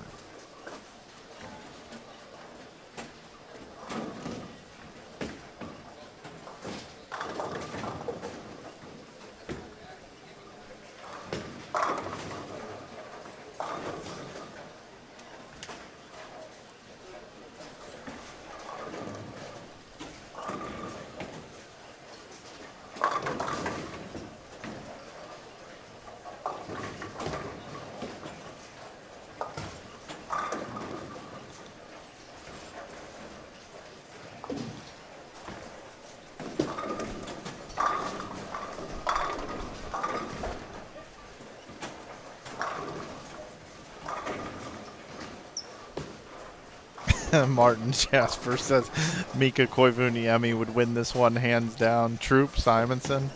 Yeah, Simo's in Vegas. Troop just got done bowling in the Vegas thing.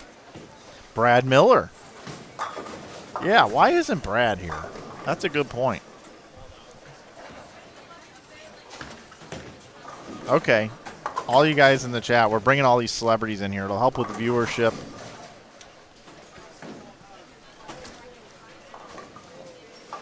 Oh, she's bowling in Joliet tomorrow.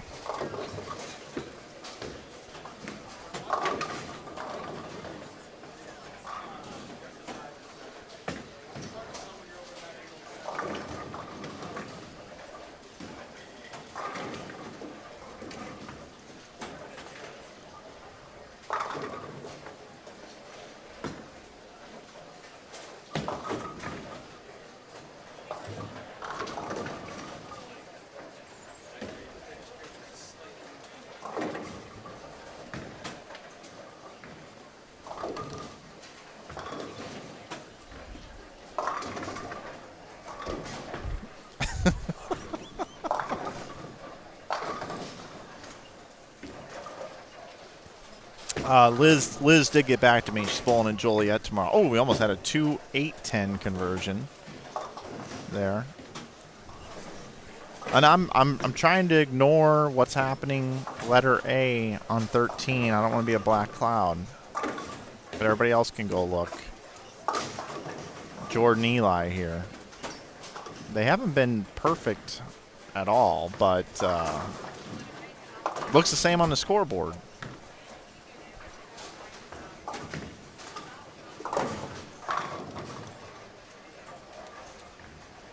Hey, Mark Deering. How you doing, bud?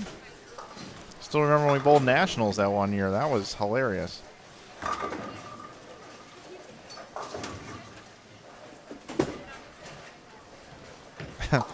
Jay says that... oh, we almost had another Brooklyn there. Thank you. That Mike Shady would kill this. Mike Dole or Brandon Mooney. Brandon Mooney is bowling the squad. And I've got standings now here after 3 games. Brandon Mooney, speak of the devil, he's up to 5th. There are 7 players plus on this squad. Tyler Zink leads at plus 44. Seth Tegmeyer is in second at plus 44. Or, tied for first. They're tied for first at 44 over. Third is Lance Rockwell at 30 over. Dwayne Kiltz is 4th at 15 over. Brandon Mooney is 5th at 14 over. John Shaw is 6th at plus 5. And Jordan Eli is 7th, who we have right here for you at plus 2. He could take the lead here with a good game. He can take the lead.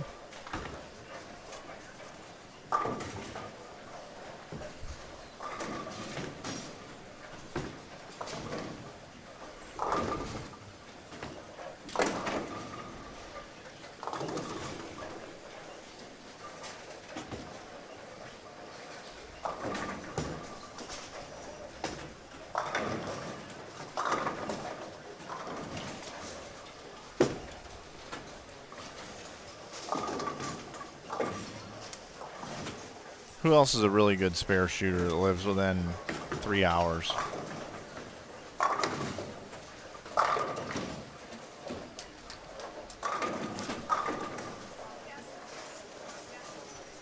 By the way, Mark, I haven't talked to you since Paul passed. That was a tough one. I knew Paul really well. My condolences.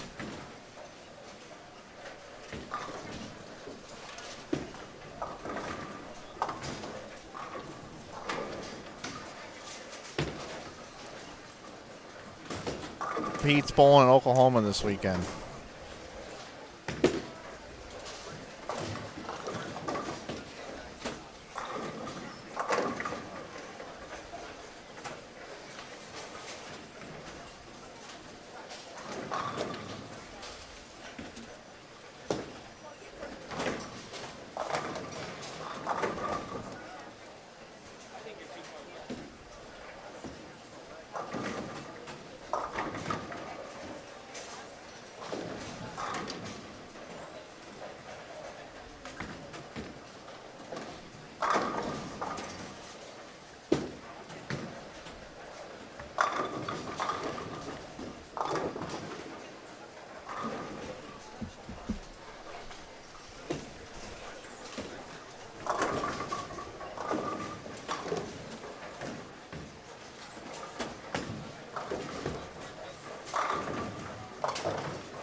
And I see you guys talking about Andrew Anderson in the chat. Yeah, he bowled and finished second to Tom Hess about 3 or 4 events ago.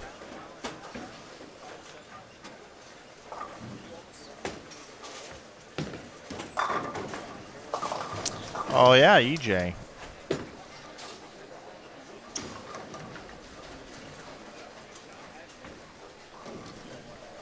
How far is Indiana from here? I mean, obviously I know the state, but let me see.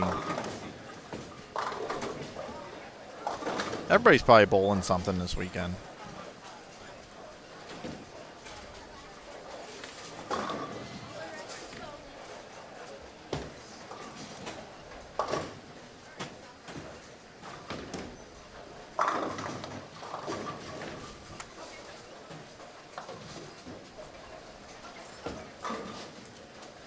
Ooh, yeah, it's like 6 hours from EJ. I don't think that would work.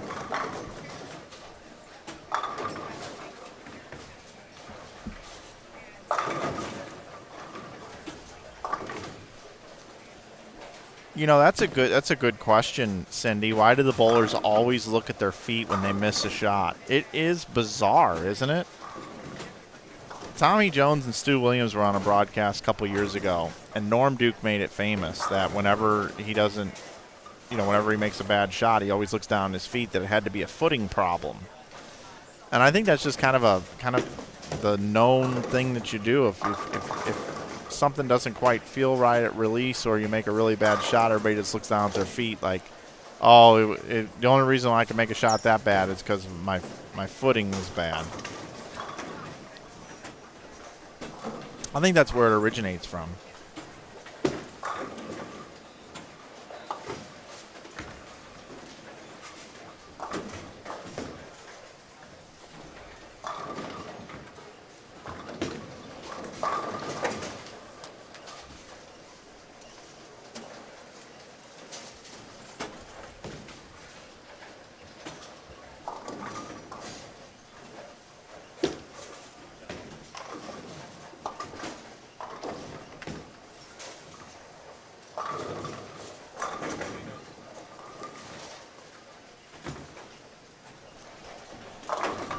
Well, I need to check on something else here real quick. Glad you're with us here watching continuing coverage of the 2022 Ebonite Winter Classic here from Cadillac XBC here in Waterloo, Iowa. My name is Mike Flanagan from InsideBowling.com. Want to thank our title sponsor, Ebonite, for being the title sponsor of the Greater Iowa Bowling Association. For more information about the GIBA, go to giba-bowling.com. Find out about all the great events they run up here. Want to also thank our associate sponsors, USA Mortgage, Waterloo Convention and Visitors Bureau, Budweiser, OP Restaurant on Ridgeway, Infusion Bowling, Kwik Star and Kwik Trip, and the Hampton Inn.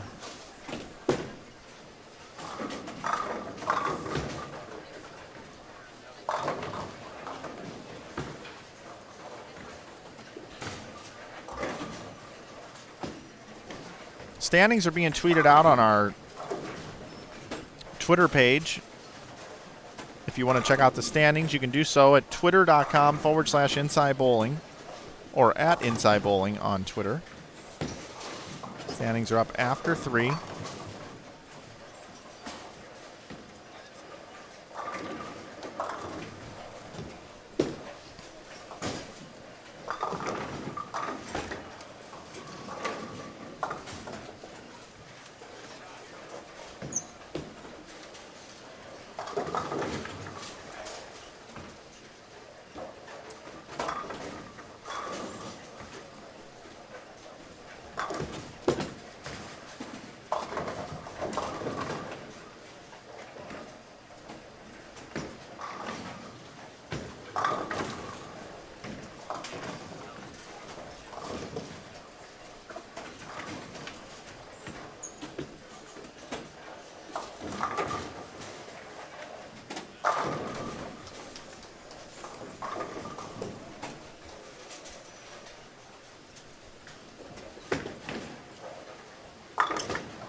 That looks good. Double.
Oh, wow. That 5-7 is just a real slap in the face.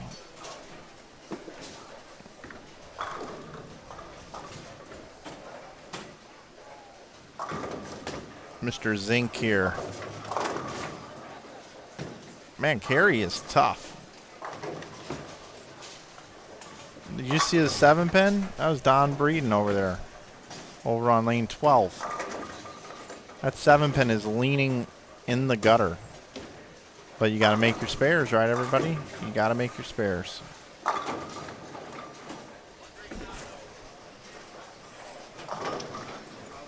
Well, at least nobody will be able to call me a black cloud here this weekend because I don't think there's going to be any front 11s at all.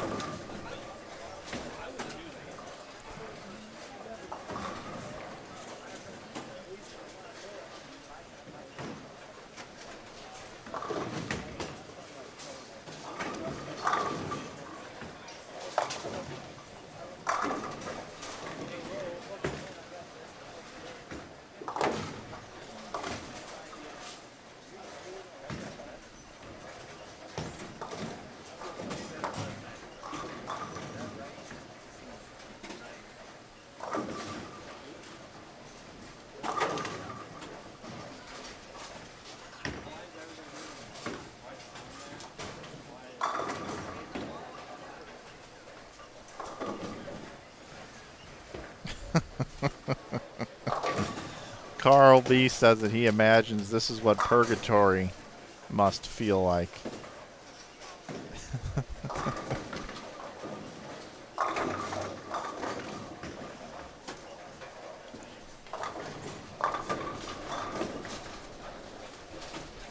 Well, Jordan Eli here is one of the players plus. He's in 7th at +2.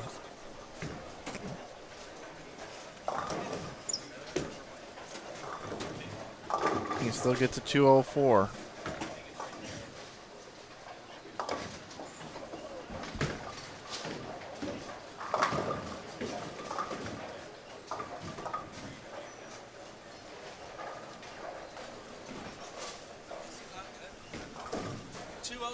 Really good. This might be the lowest scoring winter or fall classic that we've seen in the history of doing this.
I mean, these scores are brutal.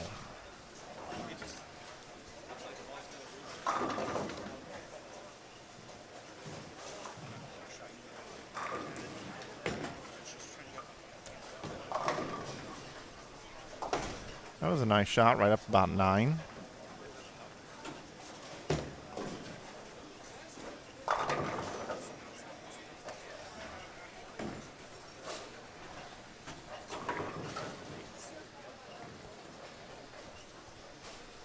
Mike Allen can bowl 191 here on lane 14.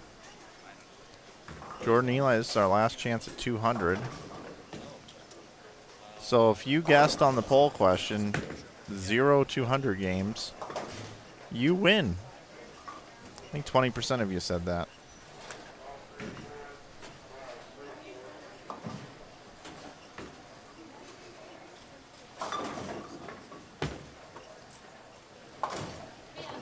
Actually, 9% of you said how many 200 games will be 0.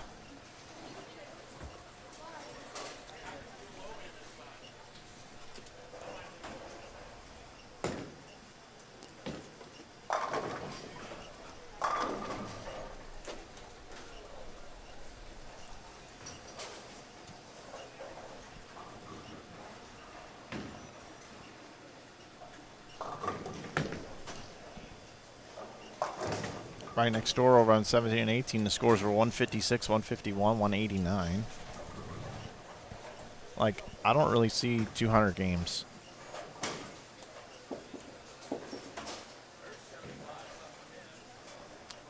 I think I could go out there with a plastic house ball and average 200.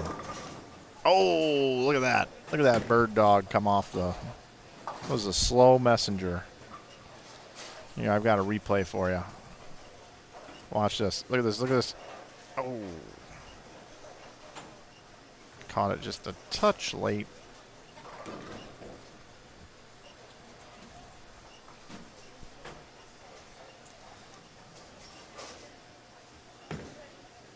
Is that going to hook at all? Nope. Doesn't hook, and you have a split to show for it. It's unreal. Jordan Eli here. He was plus 4, 5. What was he plus? Plus 2. So now he's going to go negative with 193 if he strikes here.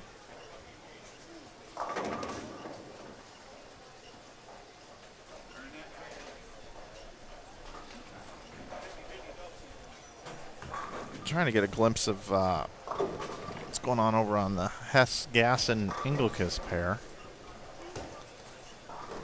Looks like Gasson had 192. Greg had 148. Joe had 198. And Hess has got a fill left. He can bowl 191.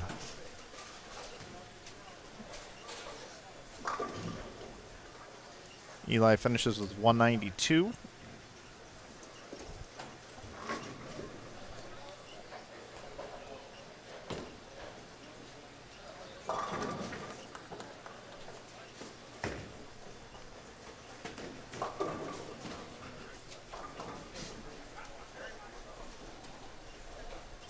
They do have those dinosaur ramps here in the building. I wonder if that would help keep the ball online.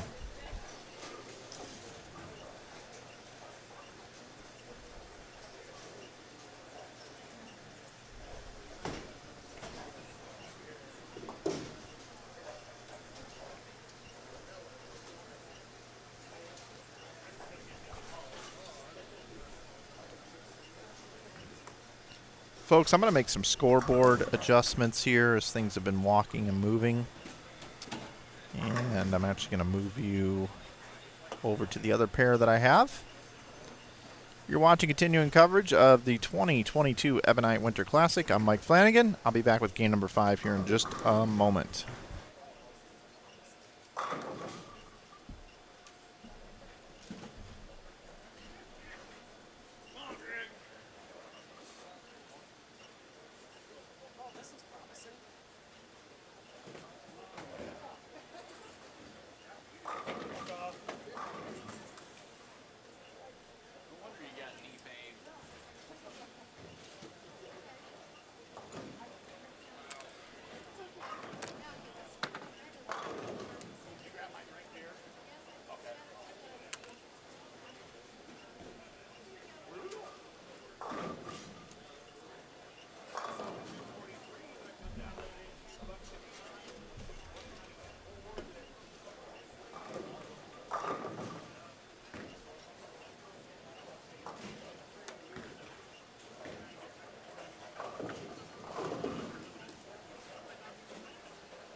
I can go minus 57 that game. It's minus 13.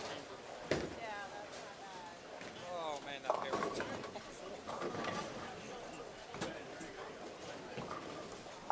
It's been fun. It's been real fun.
All right, everybody, I think it's a little bit better. I'm also going to take a little walk up and down the concourse, but before I do, I wanted to introduce you to the players that we have here on 13 and 14 and 15 and 16.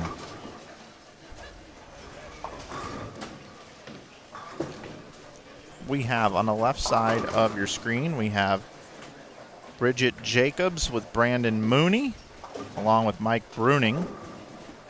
Next door on I'm sorry, on 15 and 16. They started on 27 28 is Richard Bates and Travis Knapp and Ryan Stubblefield. Stubblefield's a good player from the St. Louis area. Definitely got some talent here with Mooney as well. It's a good grouping here for you here in this game number 5 of 7. See where these folks are at after 3 games. Mooney was in 5th at plus 14.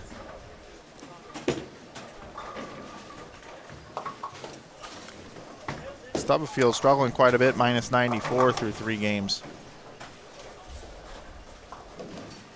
I'll be right back.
All right, everybody. Hopefully you missed me. I'm back. Settled back in here in the booth. I think it's gotten colder outside. Even though it says it's not. I think it did. What'd I miss? I know somebody was asking me here in the chat about who I think the best up-and-coming female bowlers are.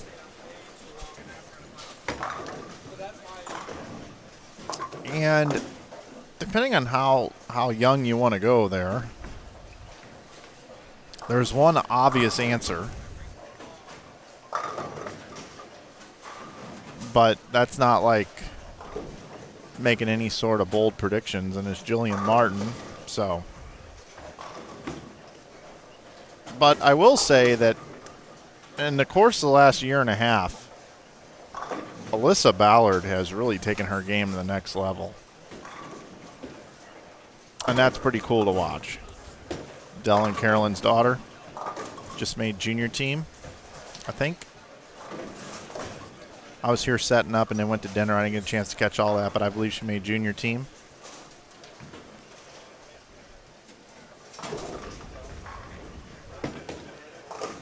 PWBA Tour is up for grabs. I mean, you know, Stephanie Zavala had a pretty nice collegiate career, but I think she shocked a lot of people with how well she bowled this year.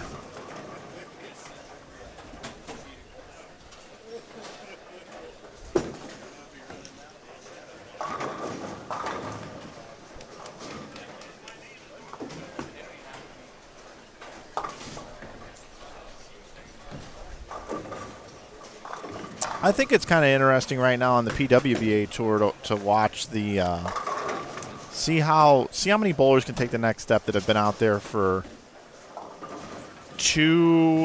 they'll be entering their 3rd to 6th seasons on tour. You look at somebody like Brianna Cote, I think this was maybe her 5th full season out on the tour, maybe the 4th, and she won Player of the Year, right? So, you know, I look at folks like Verity, who took a big step this year. Diana, you know, can she make a run at a Player of the Year? That's kind of what I find interesting over on the women's side of things. You know, somebody like Josie Barnes, who, you know, had a child, lost her mother. You know, she could be poised for a big year, a breakout year. So that's kind of more of the story there that I look at.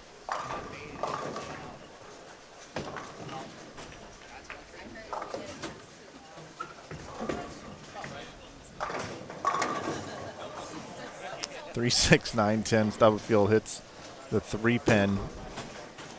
The left side of it bounces everything off the wall to convert the spare there.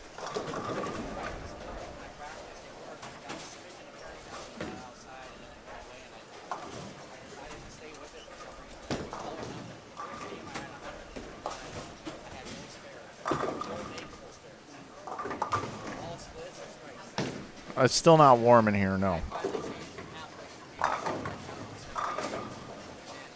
See you, Rick.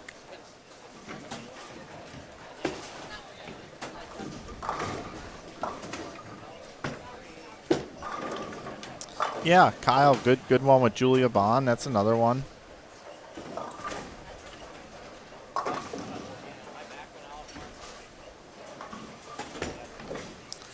Daria, she's fun to watch.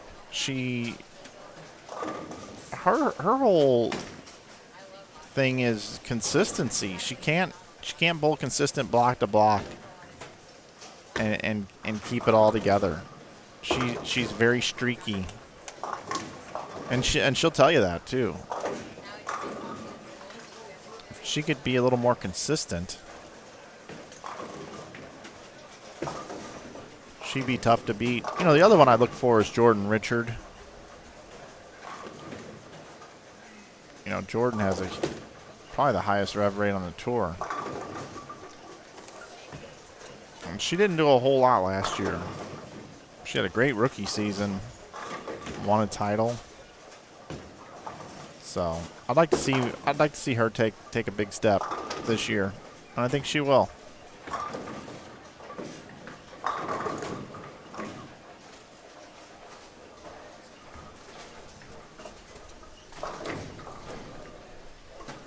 Wow, that was missed the head pin, but knocked the head pin down. Single pin spare here.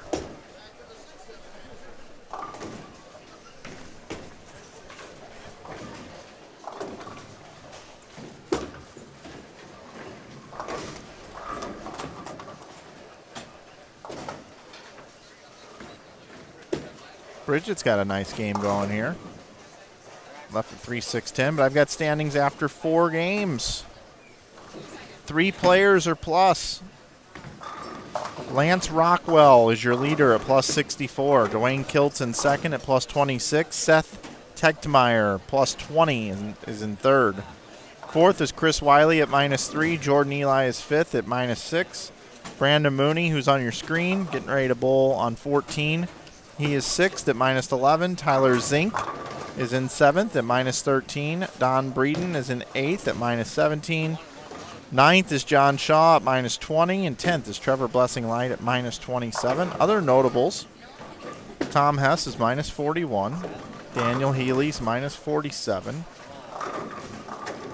Kyle Kroll is -63. Matt Gasson is -72. 1 and 3 cash in this event, so that would be about 17 players from this squad. 17th right now is -51 through 4 games. So like a 188 average is cashing in this tournament right now.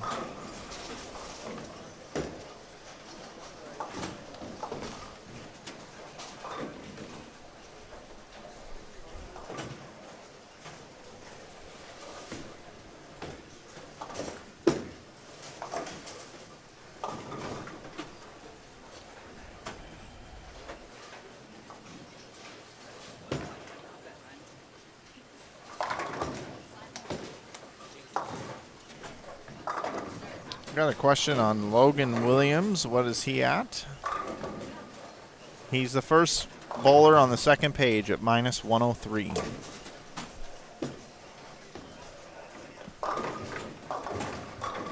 Bridget Jacobs here is -87. I like that slow ball speed on this pattern. She's bowling great right now on the live stream pair. It's good to see. Brandon Mooney with a strike. That's 4 in a row for Brandon after a single pin miss. Brandon is no stranger to making the finals here at this event. He bowled the Holiday Doubles and bowled awesome.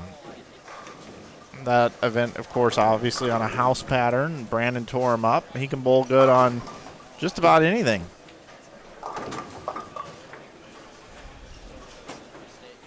Well, I post the pattern after the tournament concludes. Here, I'll do this for you. There's the pattern on your screen. Tyler Zink is in 7th. He's up on your screen here as I switch over to the other pairs that I have here. I just want to check in and see how he's doing. Go ahead and remove the pattern off the screen. Nice shot there. Double.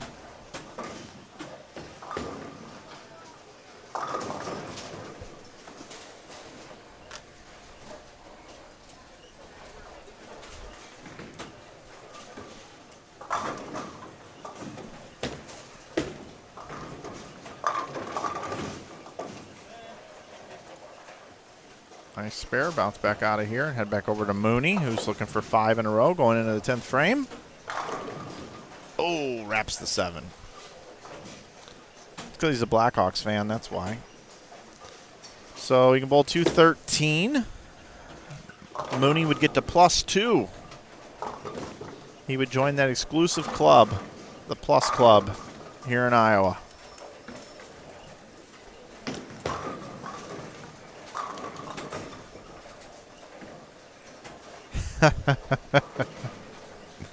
Daniel, are people really calling you that? Like, is that really stuck?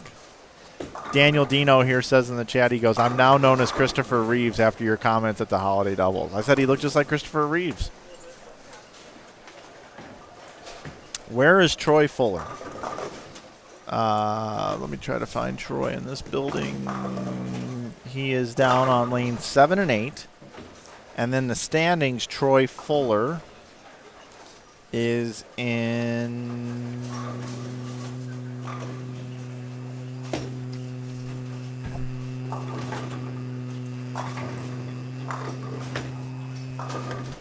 ...33rd position at minus 95.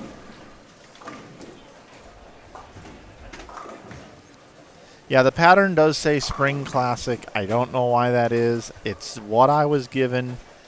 All I know is it's the pattern. I'm passing along the information to you as best as I can. And I know you're not complaining.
Really appreciate the love you guys are giving us today. I've seen a lot of orders coming in our online store, our T-shirt store. I see a lot of support here this morning. We certainly do appreciate that. And also, I want to thank you guys for growing the viewership here. That's 570 or so watching here today. I don't understand why this...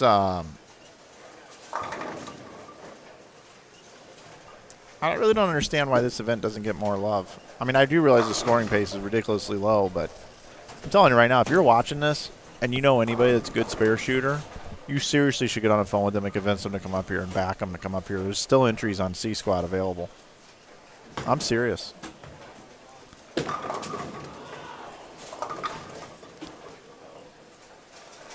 And ladies and gentlemen, boys and girls, we have something very, very exciting happening here. We have a possibility of 3 200 games on the same stream. And we're going to get there. How about that? How about that? How about those apples? How about those apples, everyone?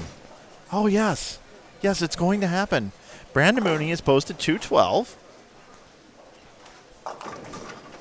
Bridget Jacobs is already in the 200s. She has 204. She can make it 205. 205 she can bowl. Stubblefield finding it here in the 10th, which is nice to see. 168 max for him. What a weird 4-pin leave that was.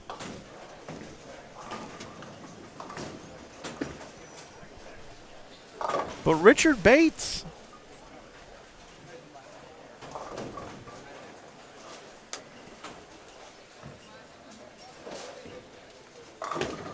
can bowl 215.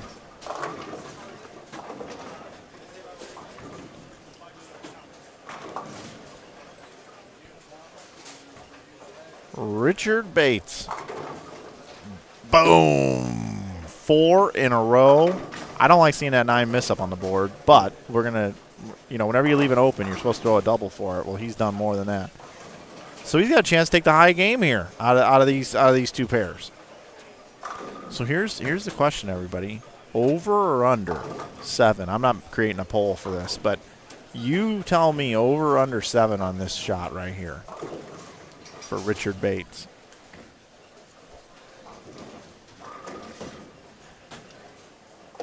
I wonder if he's related to Kathy Bates. Anybody ever seen Misery? Paul Sheldon. Oh, he gets 8. 8. So he takes the made up Mike Flanagan jackpot right here with 213, edging out Brandon Mooney for 1 pin. 213 to 212. We had 3 200 games here in game number 5 right here for you. Let's go take a peek over here. 19 to 22. Hey, Scoob! Over here! We're looking over here.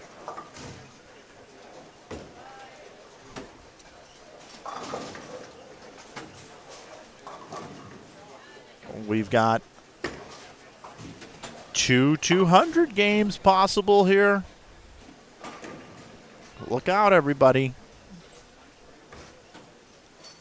Steve Foss can still bowl 201. Hey, I just saw a Jeremy. Jeremy, look at you, man. Coming in with a $20 donation, a super chat. Says, great stuff as always, Mike. Thanks for all that you do. Jeremy, thank you, sir. Thank you very, very much. Kyle Troop is not bowling this event. No, he's not. He's in Vegas. Yes. Thank you, chat, for answering that. This event did used to be called the Fusion Realtors. Yes, it was.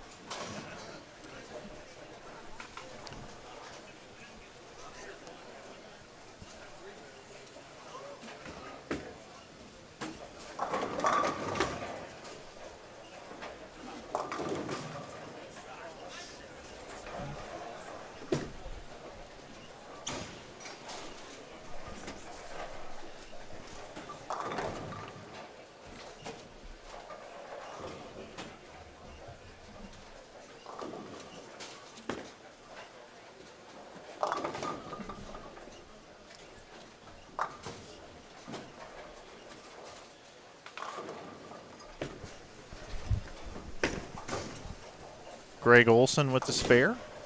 Still bowl 223.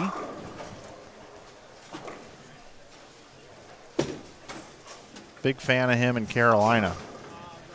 We play with the Panthers. All right. Well.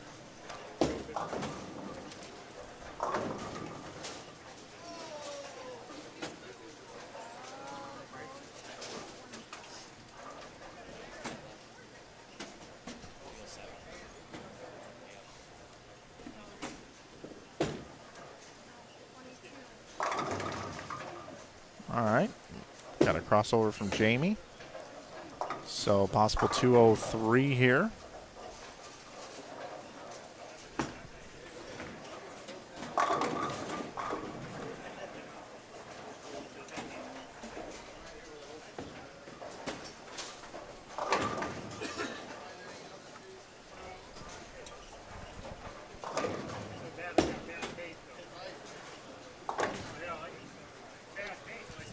So the format of the event, if you're just joining us, we've got A squad here. We got B squad coming up at 1:45.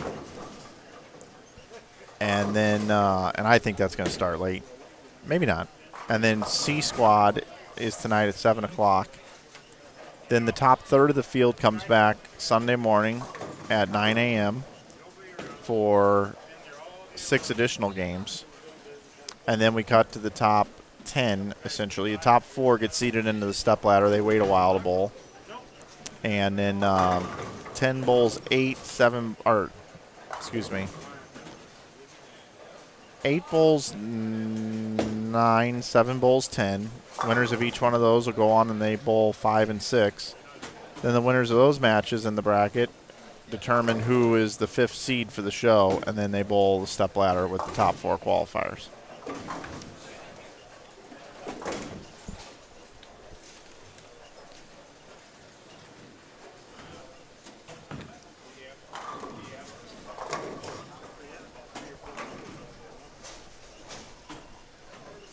All right, Greg Olson. Going to be in the 200s here. Unless just something really bad happens.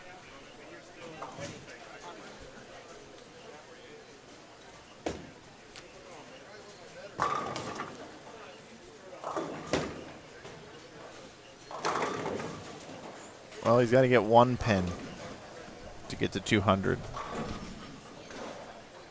Joe Engelkiss bowled 257 and Greg bowled 248. Tom Hess had 225.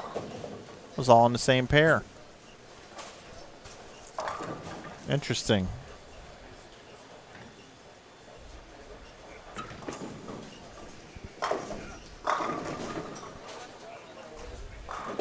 We've had a player withdraw from the tournament, it looks like. Isaac Goodman withdrew from the tournament.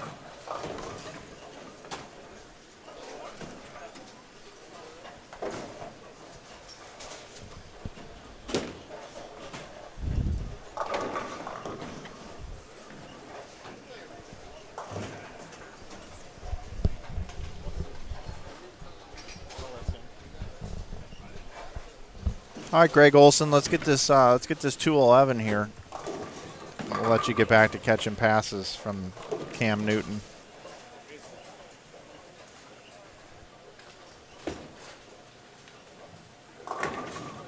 There you go. Nice game. Bounce out of here. We're actually in game number 6 now. Swap that out.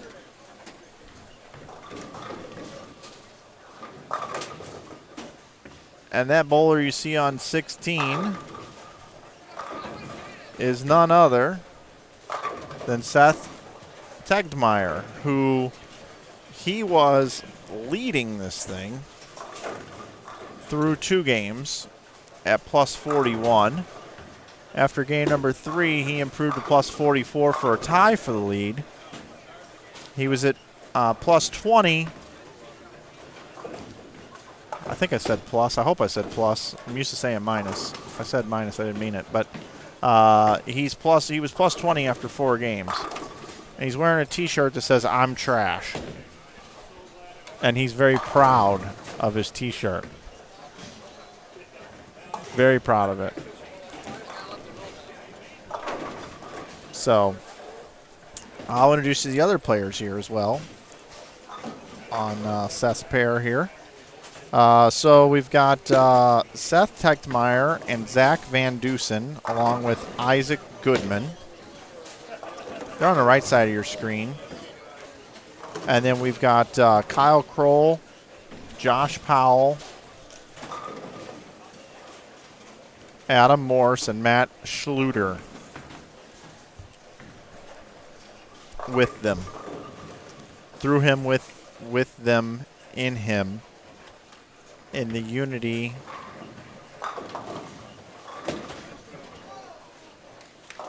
I think that's how it went.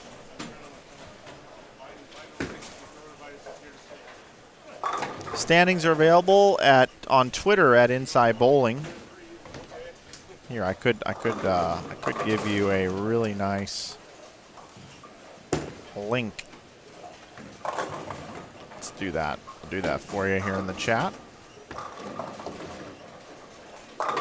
Here is El Linko to the standings.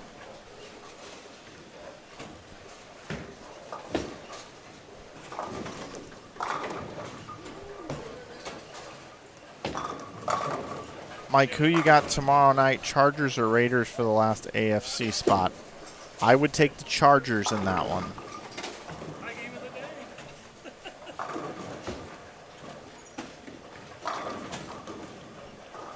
Thanks, Kyle, on the educational videos. We try. We're putting out 2 a week.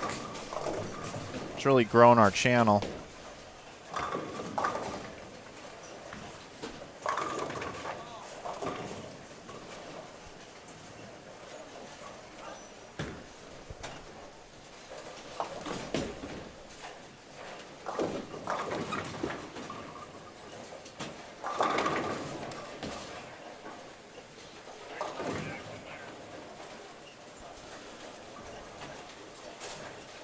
So on Seth's pair, actually, we've only got 2 players. That was the withdrawal, it looks like, that we had.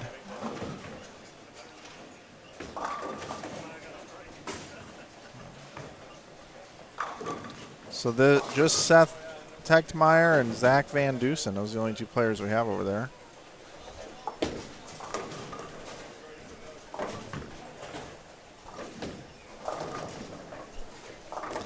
I kind of was R. Maslowski. I was.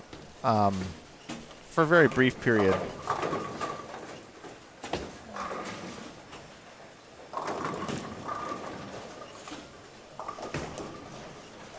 All right, those of you, I've had a couple questions here in the chat about the pattern.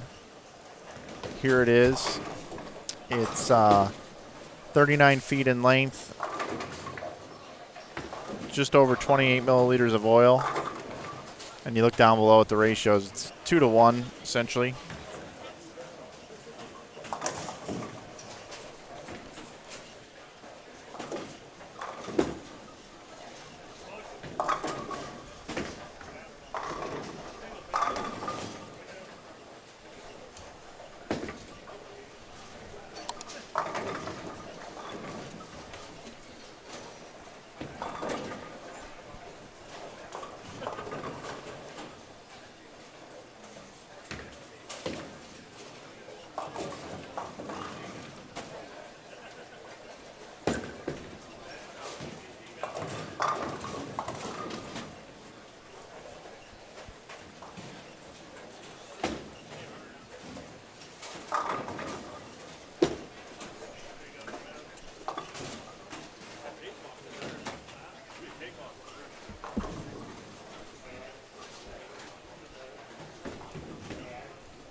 You're welcome, Denise.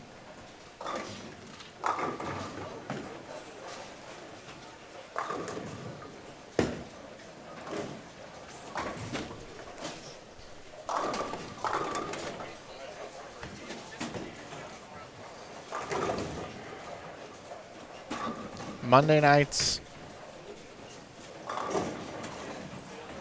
FCS, Georgia or Alabama?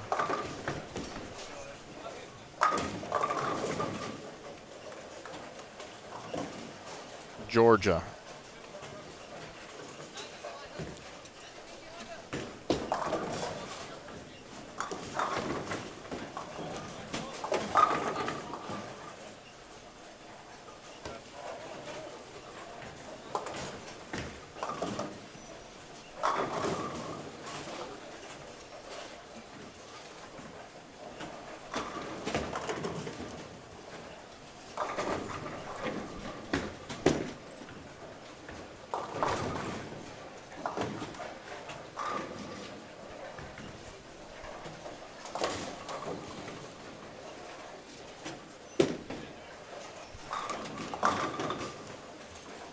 Man, a bunch of orders coming in. Thank you guys so much. I see people ordering t-shirts like crazy here. They really are a very comfortable t-shirt, by the way. Those will all get built and made in the next day or two and be shipped out probably Tuesday. And here's an added bonus. I'll be home in time to touch every one of your shirts that you order. So they will have been touched by yours truly. I might, if you're lucky, even print the shipping label, and I might drive it to the post office myself. But you know what? No, I'll guarantee it. I'll do that. I'll put the shipping labels on, and I'll take them to the post office.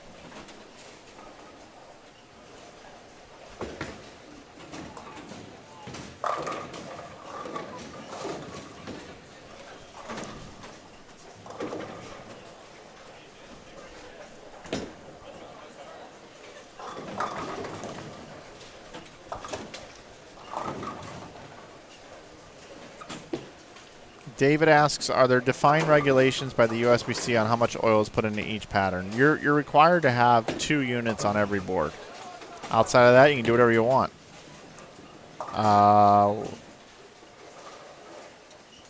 Do new pins in bowling affect the scores? Yeah, a little bit lower scoring with new pins, typically.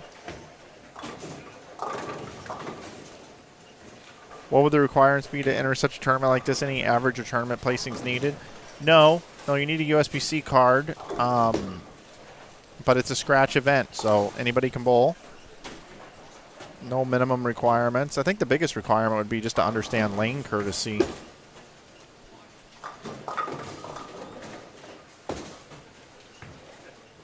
That's the only thing you really kind of got to know for this, so you stay in good graces with the rest of the bowlers.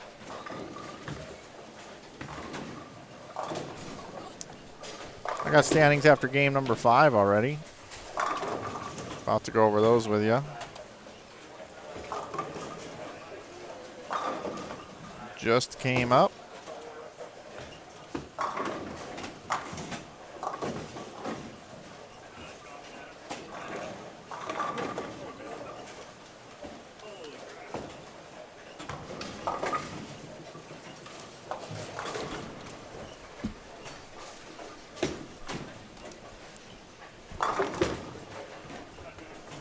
Yeah, the only Bassy. I completely understand. I wouldn't want to wash that shirt either if I touched it.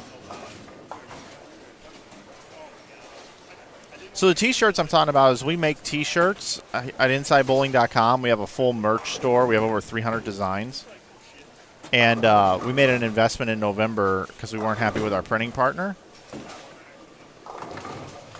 We were happy with our printing partner, but our printing partner didn't have time to get stuff out as speedy as we would like. So we brought everything in-house. We make the shirts at our house now, and it's awesome. So those are the shirts we're talking about. And you can save 15% with coupon code YouTube down below on your bottom left-hand corner if you want to save 15%. It helps support the stream and what we do, and we enjoy doing it. Plus, it spreads the word of bowling. Because when you wear bowling shirts out and about, people go, oh, I want to go bowling. Okay, here we go. Here's your standings. Oh, we got a few more people plus here. Chris Wiley is your tournament leader at plus 52. Lance Rockwell in second at plus 20. Joe Engelkiss has now moved up to third at plus 17. Dwayne Kiltz is fourth at plus 11. Seth Tegtemeyer, who we're watching here, he is in fifth at plus 7. Brandon Mooney in sixth at plus 1.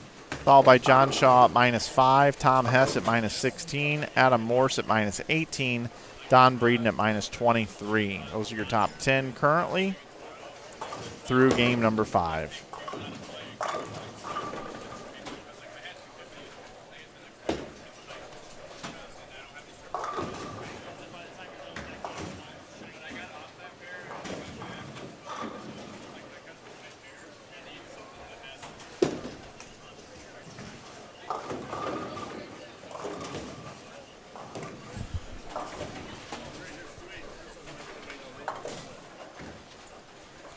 A lot of 210 attempts here today.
Kyle Kroll is currently in 22nd at minus 69.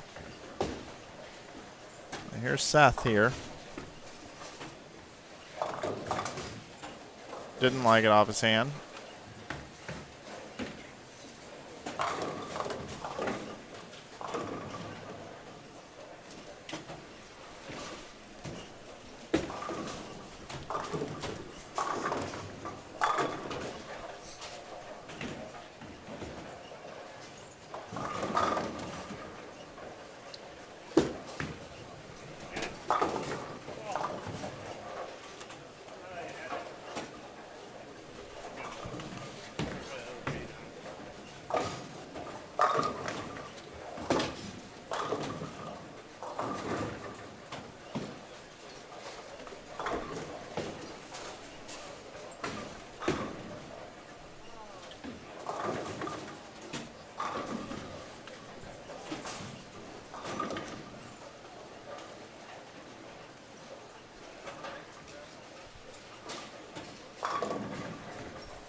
Yeah, Shim, I am out of those. I won't be getting any more of those either.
Man, just seeing the spares miss, that 2-pin miss right there. Hard and straight this weekend.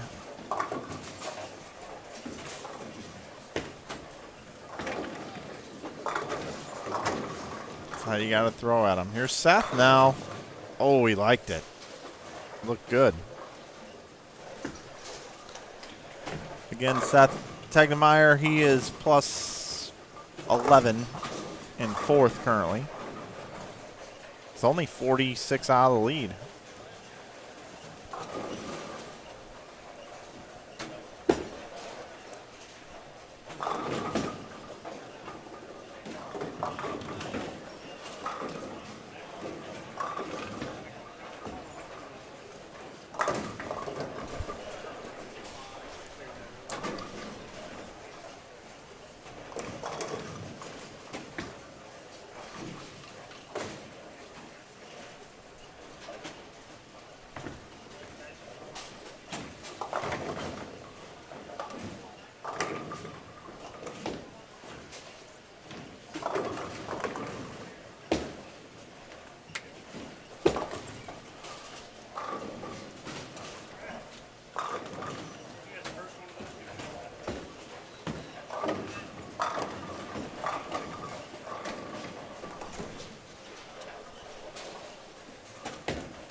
No.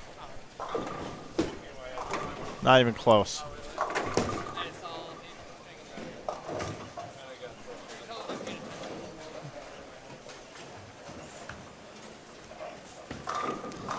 Seth just came over to me and asked me if Ryan Stubblefield was on the front nine.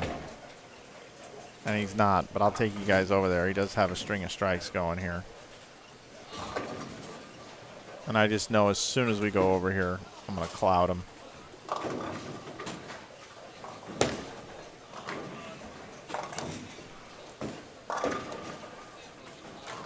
He can still bowl 254, though. Should be a pretty nice sized game here.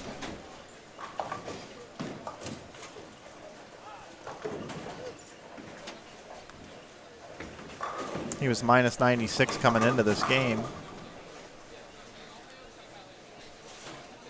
Big game here will get him into the cut.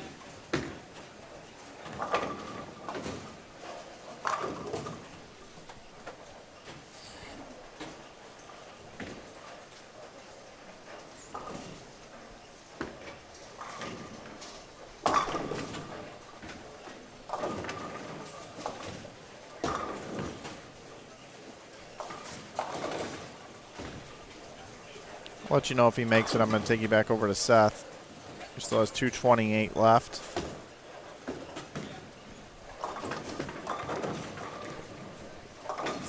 Stubblefield did cover the spare.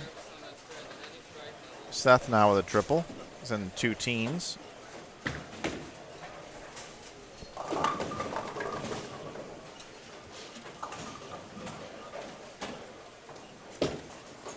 Couple more orders coming through. Thank you, guys.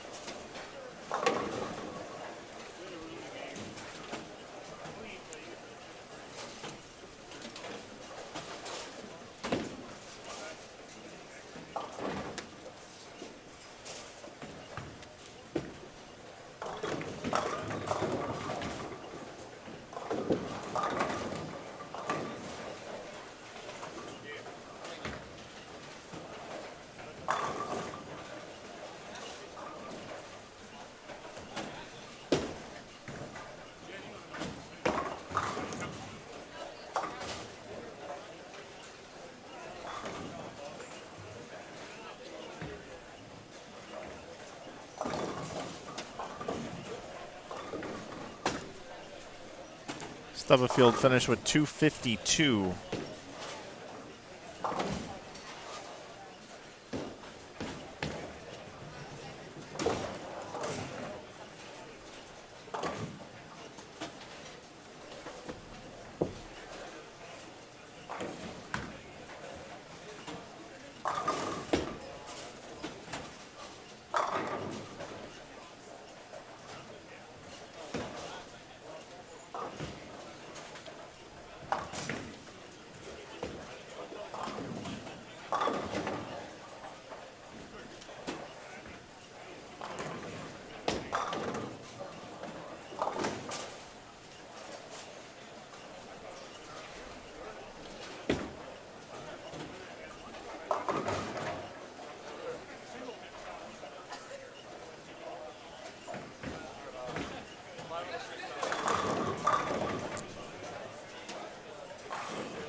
So Seth had 217 there. Let's continue to bring him up. We'll bounce back over here. Got Don Breeden with a strike here. Can get in the 2-0s. Wraps the 10. Bowl 192. See Stubbafield's 252 up there on the board.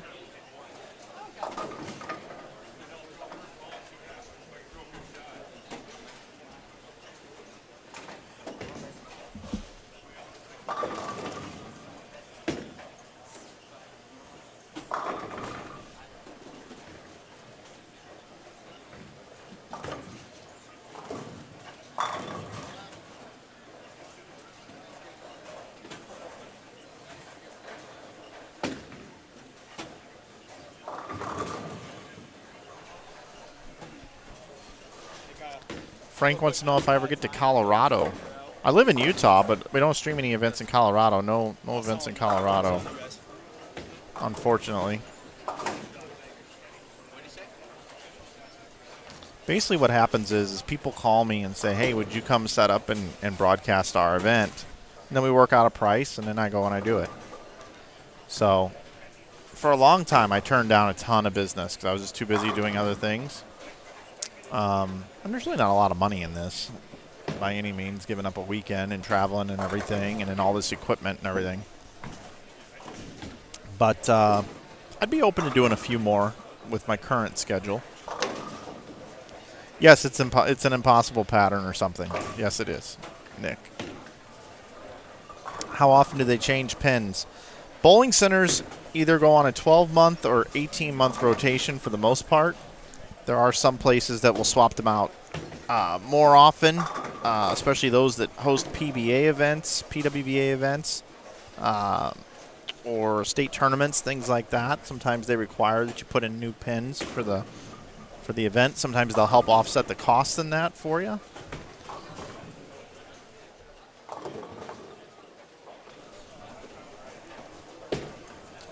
Don't forget, everybody, the 2022 Ebonite Winter Classic resumes today at 1:45 is what we're scheduled for the B Squad. We'll also have C Squad coverage coming up for you tonight at 7 o'clock. We'll be back tomorrow morning at 9 a.m. at the Cashers Round. 6 games tomorrow morning. And then we'll follow that up with our top 10 modified stepladder with a bracket. And all that will kick off around 1:30 p.m. Central Time. Right here from Waterloo, Iowa, Cadillac XBC, Joe Engelkist, Greater Iowa Bowling Association putting on this event. And if you want to come up and bowl, you still have an opportunity to sign up for the C Squad tonight. There are openings if you'd like to come and bowl and try to average around 190 and get a check.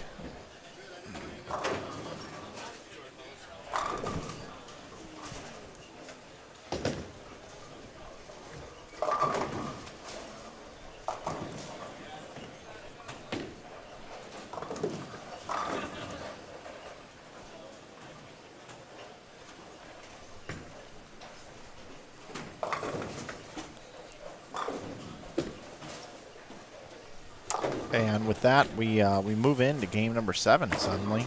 Just like that, we come in.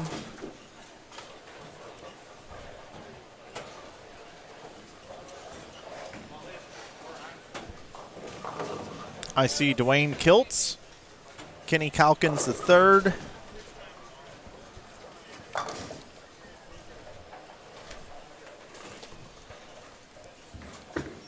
Haven't had a chance to watch those guys, so we're going to bounce out of here and head there now for you. Sean Riley and Russ Cruz Jr.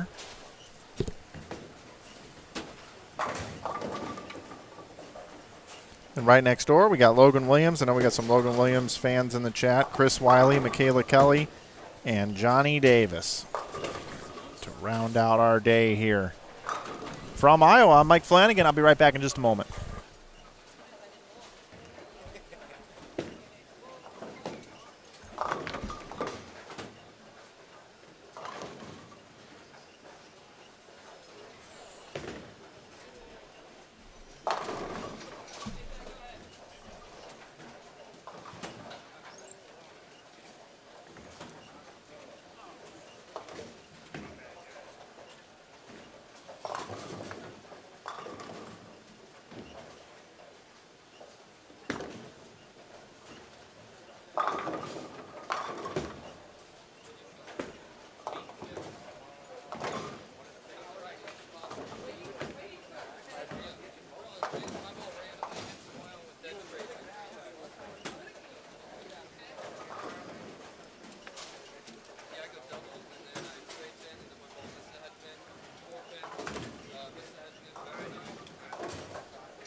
Folks, I got breaking news.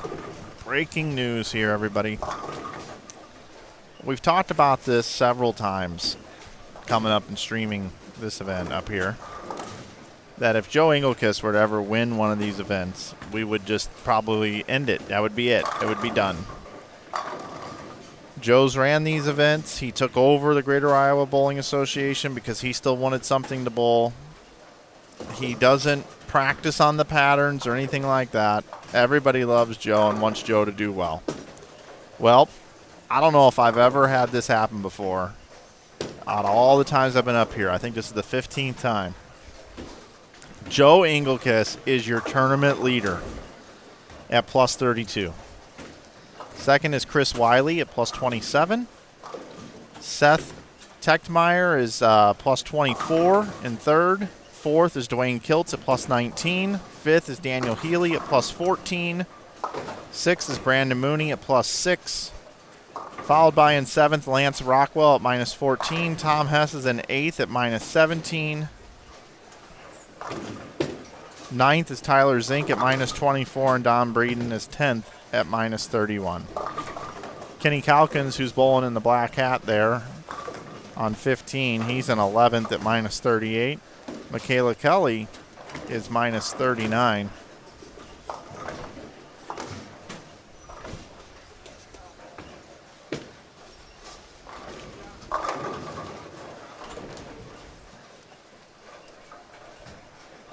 Michaela's bowling on 13 and 14 currently. Ryan Stubblefield with that 250 game got himself up to 13th at minus 44. Greg Engelkiss is 14th at minus 46. So there's your standings, everybody, through 6 games.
Dwayne Kilt's leaving the bucket.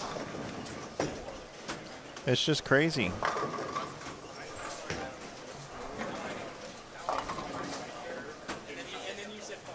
It's crazy to see how low the scores are, that is for sure. Calkins with the spare. Still got a good game going there.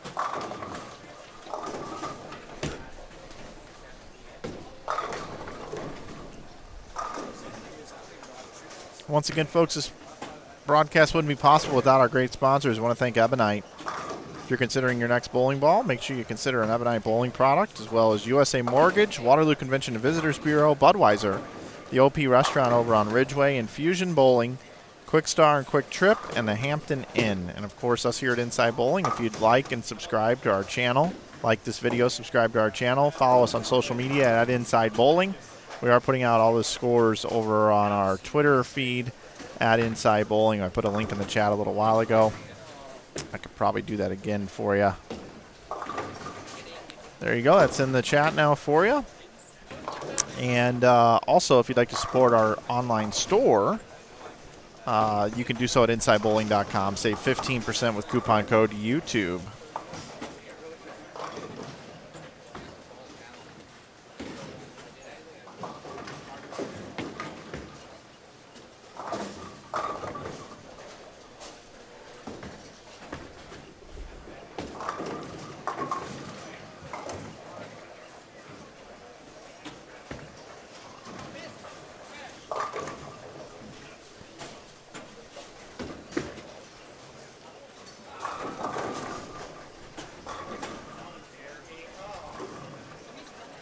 Here's Kenny here up in the 7th.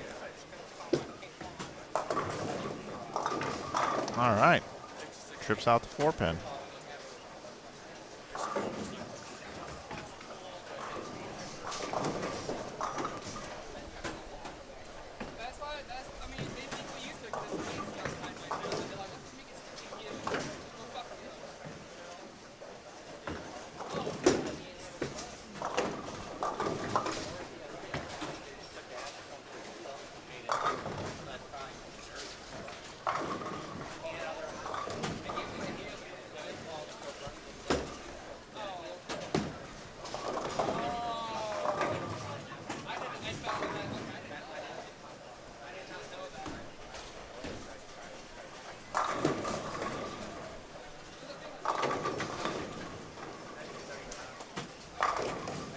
Nice shot by Chris Wiley. Also by Logan Williams, also in the 7th.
Don't look now, but Kenny Calkins can bowl 248.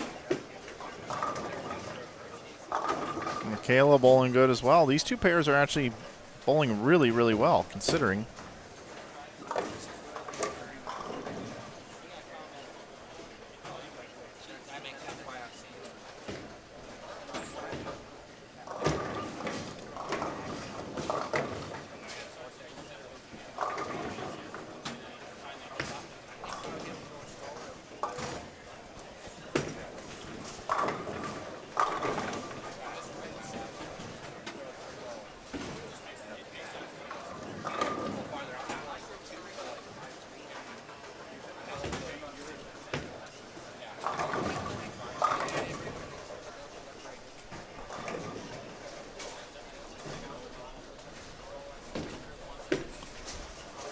Logan Williams now with 3 in a row. Can be in the 240s as well.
Hi, Jerry. How you doing, bud? Joe Engelkiss is your tournament leader at plus 32. Second is Chris Wiley at plus 27. Seth Tegmeyer is plus 24. He's in third. Fourth is Dwayne Kiltz at plus 24, who we have right here on your screen for you here. Both Chris and Dwayne. Daniel Healy's in fifth at plus 14. And then in sixth is Brandon Mooney at plus 6. Very low scoring. Dwayne Kiltz with a spare can still bowl 207.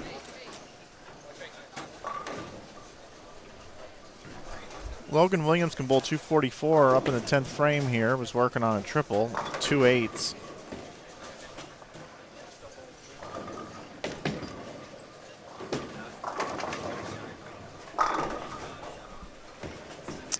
He got himself up to 24th at minus 83. So he can bowl 222. Would bring him to minus 61 to complete his block.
Chris Wiley in second at plus 27 is looking to be your tournament leader if he bowls a game here in the 240s.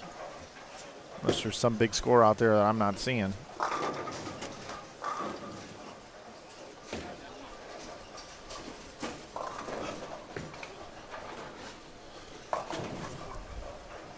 Oh, that's a disaster for Dwayne Kiltz. Dwayne was in fourth at plus 19.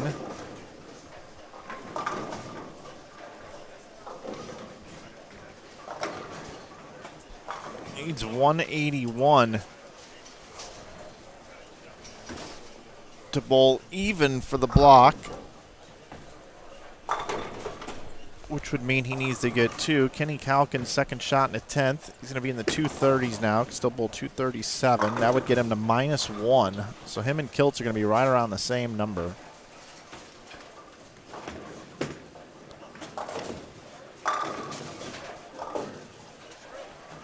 Kiltz bowls 181.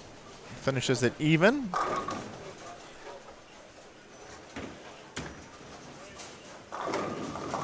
Calkins finishes at -1. Wiley now finishes out his game with about the back 6 or 7 strikes there. Finishes with 256. So he's going to be your tournament leader, Chris Wiley. He's going to be plus 83.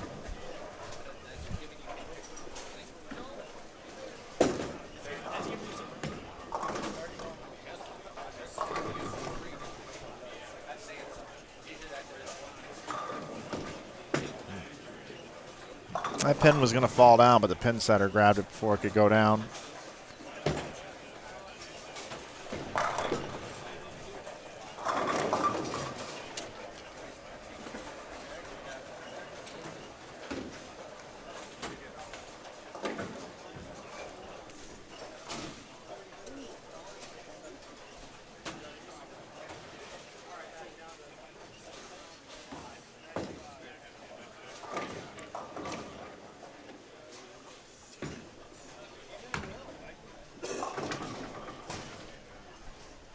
Towards the end of the block like this, fatigue just sets in. See a miss spare there, miss 10 pin, 180.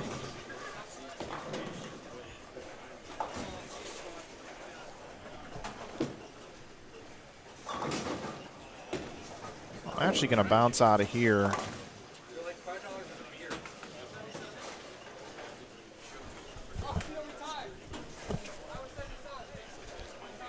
We got a 7-bagger here.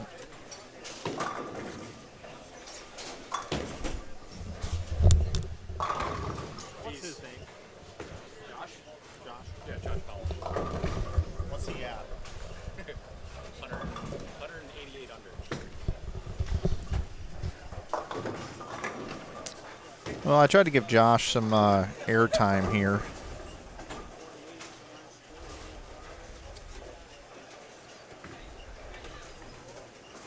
Josh Powell, he was 180-something under coming into this game.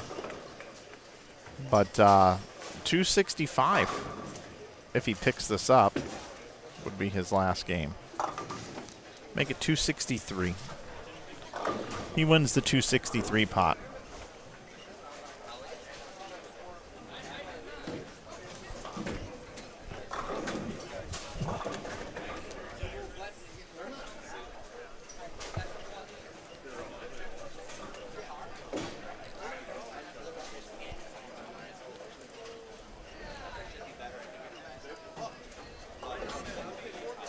Bring it into the booth here. Thanks for watching, everybody. I'm Mike Flanagan from Inside Bowling. Really appreciate you joining us for today's A-Squad opening round coverage here from the 2022 Ebonite Winter Classic. I'll be back today at 1:45 for 7 more games of qualifying, and then again at 7 o'clock today for another 7 games of qualifying. Tomorrow morning we'll come back at 9 a.m. for 6 games of Cashier's Round. Then we'll have our modified bracket beginning around 1:30. Glad you were here with us. I want to thank our tournament sponsor, Ebonite, of course. If you're considering a new bowling ball purchase, make sure you consider an Ebonite bowling ball.